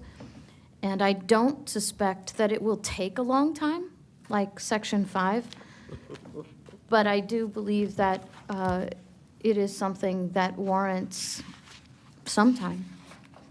So you want to move 201 and 90 I'm going to, up on the order? no, ma'am, I'm not, well, I thought we were establishing the order. I don't think it needs to go before 5. I just want to make sure that it doesn't get pushed completely off because 5 becomes involved. And I just want to be clear that this is an issue that I think is going to not take a lot of time. Yeah, well, you gave me a segue. What do we do after the discussion of the number and the composition of the county commission? What's of interest? Mrs. Hall, go ahead, Ms. Holt. Well, I was just going to say, it seems like we've had two people say that they already have proposals ready to go. And so I think if we have that, and if there's anyone else that has a proposal, I think it'd be wise for us to look at those as soon as possible. As a matter of fact, I was getting worried too about that you might miss the May meeting, which is a pretty important meeting. And maybe we can do their proposals initially and then start the Section 5 proposal, but have you here for the final part of, I'm not speaking for you and how you may feel it's important, but I'd hate for you to miss that May meeting. And that's when we're all voting, and you've got a lot of well, you have a lot of experience. You have a lot of experience. You've been, you have a lot of historical knowledge also. So I'm just suggesting that might be a way that we can Juggle around it. juggle a little bit. So Is that a motion? I'll second it. You're mentioning several sections here that you had an interest in, that you're ready to make a proposal, speak on it. So, Well, yes, I'm not sure that my proposal is as complete as Mr. Oaks is, but I actually have it written. I think Okay. it would be helpful because Mr. Oak and I are both new, to know how do we present the proposals to the board? Do we email them to everybody, have a chance to look at before the meeting, or do we present them at the meeting on the record, or? I'm gonna how urge does you to that go work? through, I'd want staff to coordinate all of that. They'll be the pivot point for who gets invited, maybe a commissioner or an outside expert, so everything gets funneled through them. If you do have something that you think we should know about before the meeting, I'd much rather do that before the meeting than at the meeting. Just give it to staff and they'll distribute it as part of the preparatory material for the meeting. Yeah. Yes, sir, I'm not sure how Mr. Oaks' thoughts on these, but I think from my perspective on the issues that I'd like to address, it would be more expedient if the people could review the proposal before the meeting, Absolutely. because I'd like to do it in mine's not I'd going like to be to do it very in every complex, case. but it is, I think, important. Well, I hope the staff, I'm certain the staff's going to give us plenty of reading material on every one of these topics we've identified before the meeting, so we'll all come prepared. So we're asking them to forward those proposals to Elizabeth, and Yes. and she will distribute them to the. She'll be the central point. Don't send them to me, send them to Elizabeth. Yeah, I was just going to say the same thing that Mr. Osh was going to say, that I'm prepared, I'm going to tweak a few things after hearing kind of the sentiment of the board, what I have here, but I am prepared to send it to the board chair to distribute. Don't reply back, because that would be a violation of sunshine law, but just to distribute it, and because I think this is a big issue that just people need to consider a lot, so that we can get maybe something done, at the next meeting, or at least initiate the public hearings at that point. Okay. So you'd be prepared in a month or two to talk about your, I'd be prepared next meeting, if possible, or the meeting after next, whatever makes Okay. more sense. I don't want to rush things if we're not ready. Oh, I can tell you, about 2 weeks before is when the staff and I get together to review the agenda. So I'd want everything ready a couple of weeks before our meeting so we can review. I can send it in the next day or two. To That'd the, be to sooner the than I clerk. need it. Well, to the clerk. I'm still and then- recovering from the And Strawberry then you guys Festival. figure out when to disseminate it to the board. I could do the same. I just want to establish on the record, I'm not expecting that this would give any high priority, but I think that it would just be beneficial for everybody to have it in their hands so that if the moment opened, we would all be prepared to address it. Chair, I have a Well, quick I think it makes- process question, but, no. I just think it makes sense to do, I don't know how big yours is, but if you're saying yours is pretty small, in comparison, we might as well do Relatively it at the speaking. top of things, because the single member, or whatever it ends up, is going to be an intense time. So it makes more sense to do smaller things, to me. Yeah, but first, I think we need to see them. We need to read them and see them. Well, that's not at issue, but we're just talking about timing, so, yeah. Chair, just Yeah, Mr. Taylor. quick question just on process-wise, and I apologize if we already established it at the first meeting. But so like next meeting, hypothetically, we get two presentations, one presentation, whatever it is. We will discuss, we will have back and forth, then what? I'll call for a vote to see if there's enough votes for a charter change. Okay, And so. it takes a supermajority to get a charter change. Correct. So 10, it takes 10 votes. So we need to be prepared then, at the next meeting, we get a presentation, it's Yes, presented. sir. Yes, sir. And we're voting right then on that particular issue. Yes, sir. Okay. But we will get the If we're materials. ready We will to get the vote. materials a week prior to that. Absolutely. I mean, To prepare. Yeah. If for whatever reason you want to delay the vote, that's fine too. I'm just saying there will be closure. There'll be a presentation and a vote. It won't drag on for 12 months. Yeah. Perfect. Thank you. Yeah. Yes, sir. Mr. Shaw? I won't be here for the next meeting. You won't be here for the April meeting? Okay, thank you, sir. Doctor? Oh, no, I'm just going to say that once we complete this, I heard you say it'll be closure, that we'll hear the information and we'll vote, but we may not vote that month, but we'll hear the information, and it may actually go on with the two presentations. If necessary. But it will not go on for months and months with then getting fined. But what I really wanted to do is to make sure that once we complete this, that we approve our minutes. You know, And I'm saying that because you've got- I you've want to got me go back bothered to by that. that now. I'm not going to let us go away from that. And may the record reflect that even though I was tardy, I was here. And I got your back, Ms. Collins. I was about to jump in on those minutes, too. Can I ask a quick logistical question? Did we Sorry. say earlier that if we are away, we can appear at a meeting on Teams? Yes, you have to have a physical quorum Okay. present.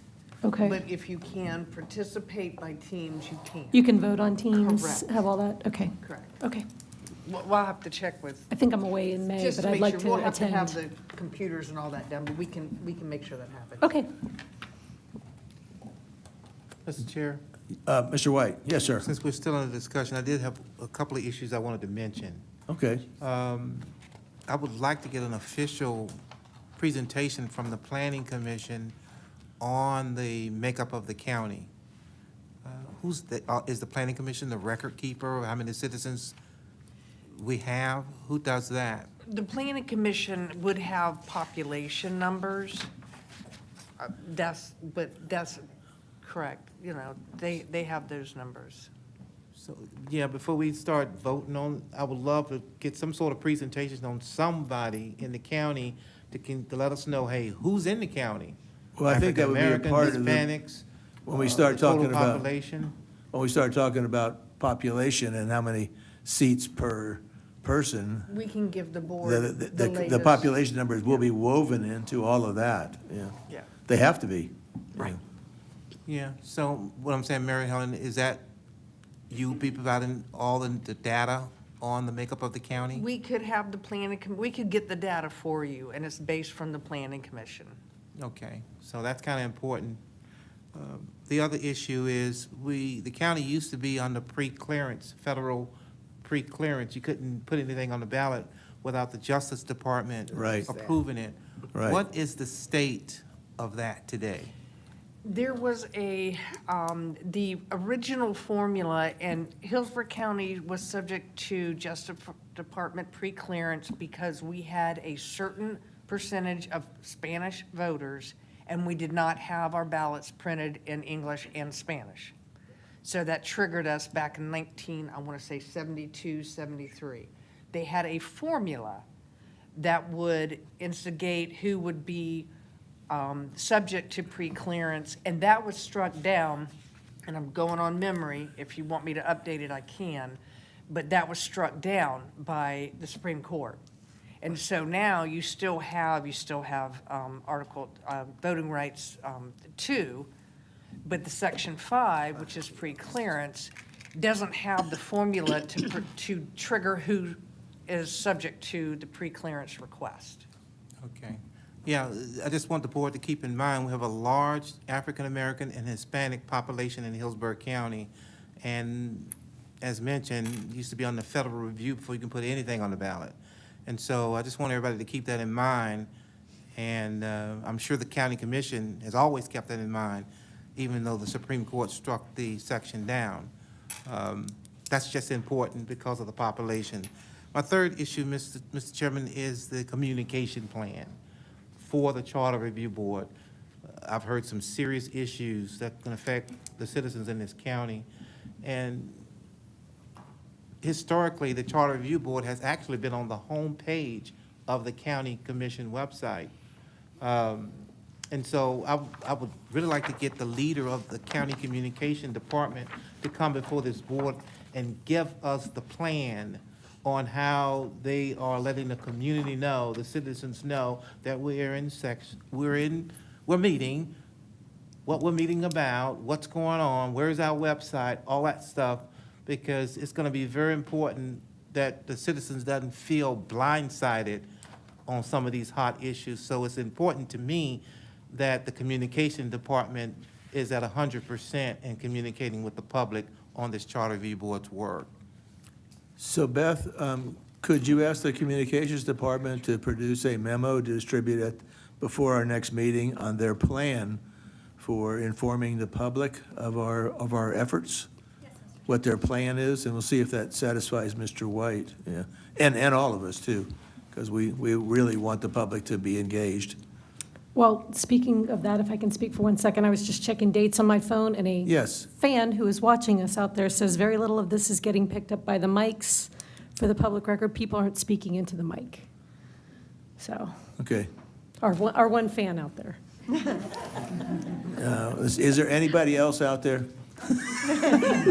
Mr. Chair, I'm assuming that before, when we discuss something as significant and as potentially changing the number of commissioners, Yes. the districts, et cetera, the composition of the districts, I'm, based on what I read in all these previous reports, that would be subject to several public hearings before we could move forward. Oh, that's correct. If we had the votes, that's again, that supermajority to want that charter change, then there had to be 2 public hearings. So there'd be a lot of opportunity for the public to know what's going to appear on the ballot. Yeah. Mr. Chair, Yes, ma'am, Ms. Snively. are we streaming live at all this program, like on Right social now. media? Or That's right now. And so we have only one person that's commented. Okay, that's interesting. I got one person contacted me after the last meeting. That's great. That's amazing. So I was just curious if we were streaming live. Also, if you have burning questions about demographics, you don't have to wait. You can actually go to planhillsborough.org, and you can click on all the demographic information for Hillsborough County from the Planning Commission out there. So that's so that, if you want to look at it now, you don't have to wait until it's given to us. We can actually go out and start looking at it, because it's about 700 pages of demographic information for Hillsborough County. So you might want to start now, and you might be ready by April to talk about it. Well, I also wanted you to know that several people, they may not stream it live, but they go and watch the recordings. Okay, good. Good, Yeah. good, good. Oh, and Several people did from last meeting. fantastic. And I move to approve the minutes of the meeting. I second. We have to go back to the top. What do we want to be, what's the priority of what we want to be talking about over the next 2 or 3 meetings? Yeah. We've got a couple of presenters here that could put something before us. Are you asking for a formal motion? No, I'm asking for thoughts, and then if we can get a consensus, then I'll ask for a motion, yeah. So we got a couple of presenters that could do. We also had the big topic of, the multifaceted topic of how many districts, how many commissioners, a single district only, and a county mayor, that big topic. So Chair, my proposal actually had both built in, so, Both of the, yeah.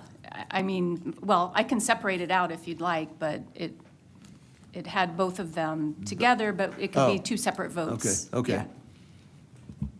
I would like to see them separated because adding a county mayor would add another elected official in Hillsborough County, a whole other layer of bureaucracy, budgeting, and staff, and what have you. Okay, So it should be okay. separate. Yeah, Okay. and mine was just mine was not county mayor. It was increasing based on population, so Okay, so you're kind of addressing the, okay. the So your report is single not member, and then I something- have a separate one to increase as population grows. Okay, so that's sort of, okay. Ms. Hall, what are yours? So what do you want, I'll ask the whole group, what do you want to do next? What do you want to do next month? I was about to say if we could hear what both of them are about. Are they, yours the same? She has to provide it to us. No, I'm just saying, is yours, like you just indicated, a single-member district and the mayor, is yours something about something? I thought you said 90, 201 and 901. 201 and 901. Yes, ma'am. Okay, so why can't we? So I'm going to Put make a those motion two at this time to first. add Ms. Jarosh's and Ms. Hall's Yeah. proposals as priority number 1. I think as a number, and that is a number 2 proposal. Commissioner Bowles's request to carve out the fire department, and I think that would bring the new fire chief and perhaps the past fire chief to say yes, no, why, whatever. Because I think that's something, when you start to carve out a particular department, I think we should know why and how that's better for all of us. Because I know I keep hearing population, but population in and of itself can't drive every issue that we have. So I think those are 3 priorities that we can deal with immediately. And is yours going to include the Inspector General part of? No, just I haven't even fleshed it all out. Then I would, well, let me But make that make motion sure first. I clarify. but I'll your- second that part of that motion. Thank you. But your proposal goes into the population, how many commissioners we should have? Yeah, so the first, I've had it all in one memo, but it's, the first part is going to single-member districts, so eliminating the countywide. And then it would be, again, 9. And with the possibility of going to 11 as we, hit a certain milestone, Okay. which is debatable, so hers- and then a cap. So her report deals with number of commissioners. Yes, number So of commissioners. The number of commissioners, and then we can at least receive information on an Inspector General thought process. We can, because I think Ms. Ferris said that she could provide information from us on that, so that would be informative to us. And then whatever Ms. Hall's proposals are, those 2. That would be the third? And I do think Commissioner Bowles is, I want to make that as a separate motion, but I do think that that is important to address. I have one real question, though. Don't you feel like, or I think I feel like, everything related to single member or changing the format should all be together. And so I would probably suggest it would be easier to carve that out from the beginning, because you're going to be very active in that part of our discussion, I would think. And then the other one was, is that your Inspector General thing, or that's a third thing? I'd like to receive the information, but I would put that towards the end of this process, because I would like to see the internal auditor discussion first, and maybe, I have not fleshed it out. I just want to yet. know what proposals you have. I haven't fleshed out the IG yet. Okay, and what was the second one then? If you said you had to split it in 2. So one was single-member districts. And what was the other side? The second one is increasing the number of single-member districts. Oh, okay, so that's Yeah, really they're all related, one. yeah. Okay, so that has to be all done at the same, So I'll withdraw that part of the motion, and then we should go with Ms. Hall's proposal first. Yeah. Commissioner Bowles's proposal, so that we get educated on that part of life. I don't know that the research is done on, I'm a Bowles appointee. I don't know that the research is done on that at this juncture. So what I would suggest is he at least go after, after Ms. Hall. After Ms., oh, yeah. Yeah, right. and I think that would give him probably enough time to at least get started.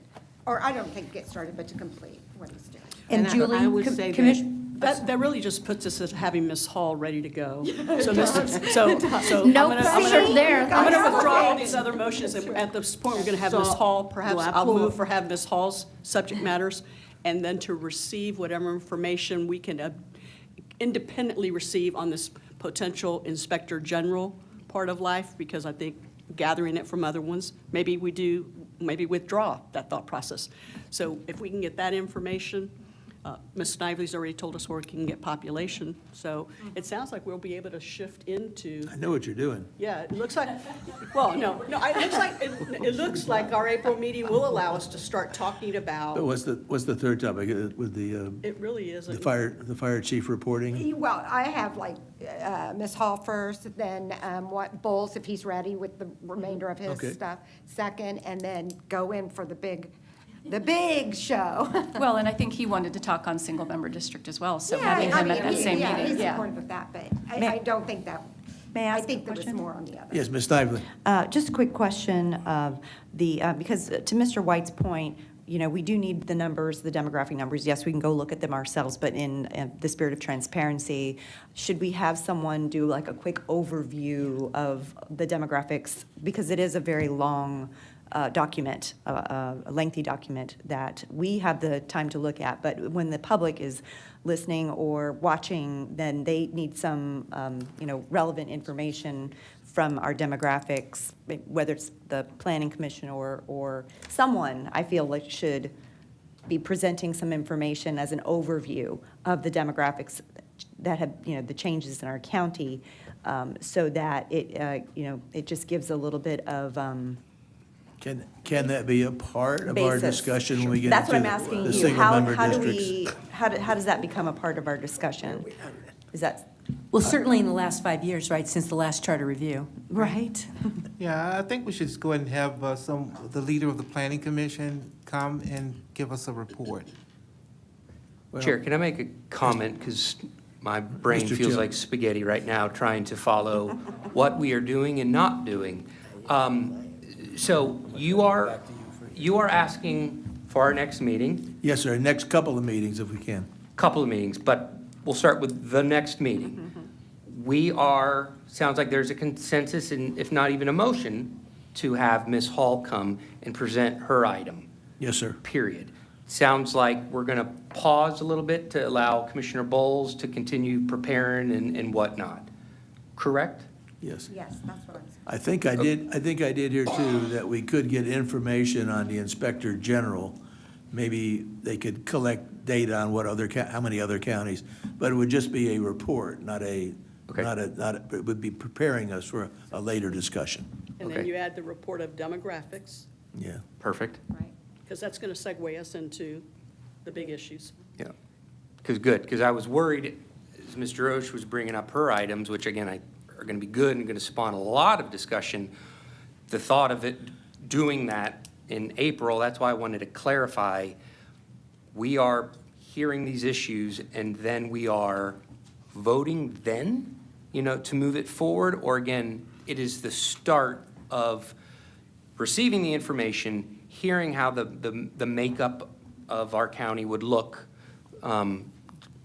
depending on where we go with that discussion. So I just want to have it clear of what we are doing at the next meeting, which I think it is. And I would only add that it's if we're able to vote. We may hear a bunch of stuff that we want to noodle on, we want to think about, or we may have additional questions that need to be presented. Yes. This is just the pitch, if you will, and the background that they've created for it.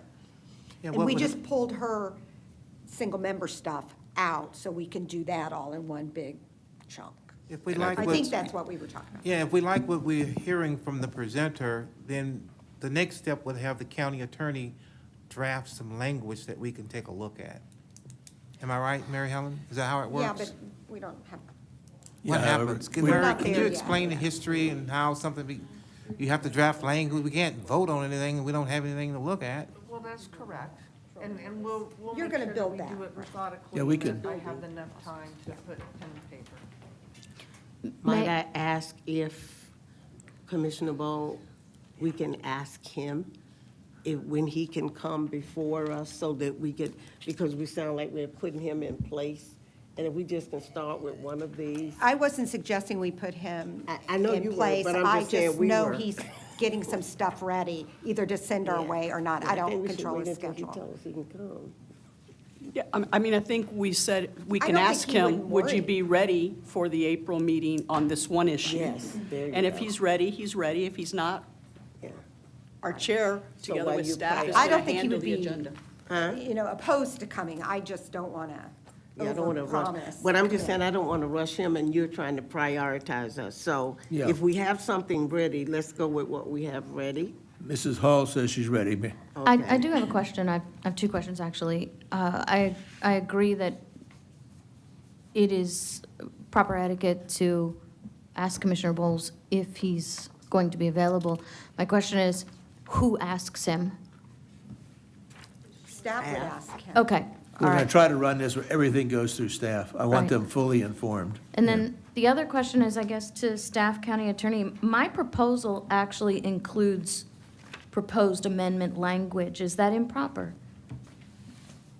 No, I think the overall concept could be decided on, yes, we like that, and then if there's some tweaking to the language, I'm happy to provide whatever tweaking the board may want to do. Yes, ma'am, thank you. Okay.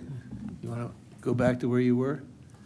Well, let me make a simple motion first. Do you want me to withdraw my Priority second? number one will be the proposals by Ms. Hall, the receipt of information as it relates to the Inspector General.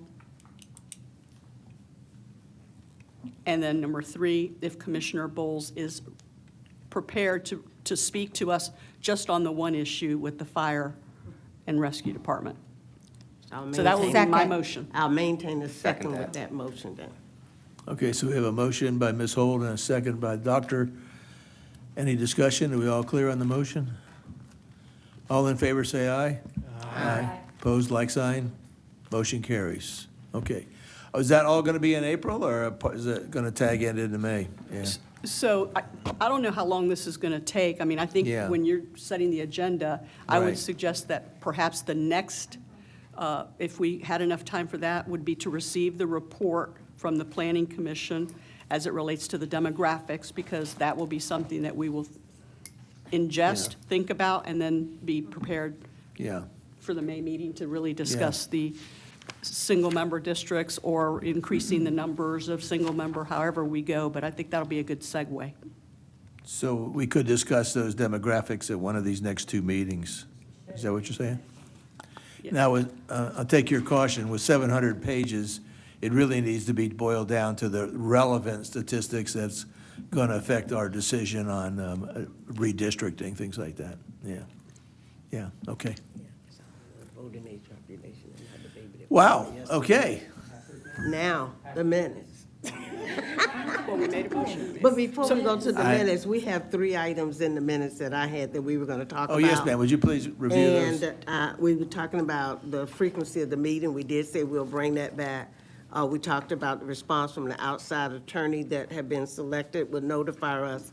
And we also talked about, there was a section in there on the prior charter review boards reports and whatever those were. I'm going to ask that if we approve the minutes, we just put these items on the agenda for next month's Yeah. meeting, because they're quickies, and we can put them on and we can get Well, I would like to go ahead and get the attorney out the way at this meeting.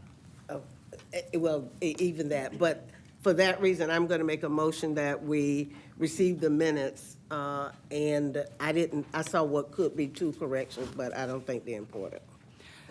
So just for a point of order at this time, Ms. Snidely's already made the motion to approve the minutes with Dr. Collins making a second. So we have that Okay. motion to vote on, and then the motion that I made, we have that motion to vote on also. We haven't Just- voted on your motion? I thought we did. I thought we did. Did everybody say aye? We did, yeah. Everybody Yeah. raise their hand? Yeah. Well, Okay, they good. voice we vote, voted on- voice vote. Okay, voice vote. And then, so then the motion for the minutes has already been made also, so we just, Okay, I didn't know we had gotten to that yet, so. Okay, but it's fine. So I'm not Ms. sure Snyder what, made the motion.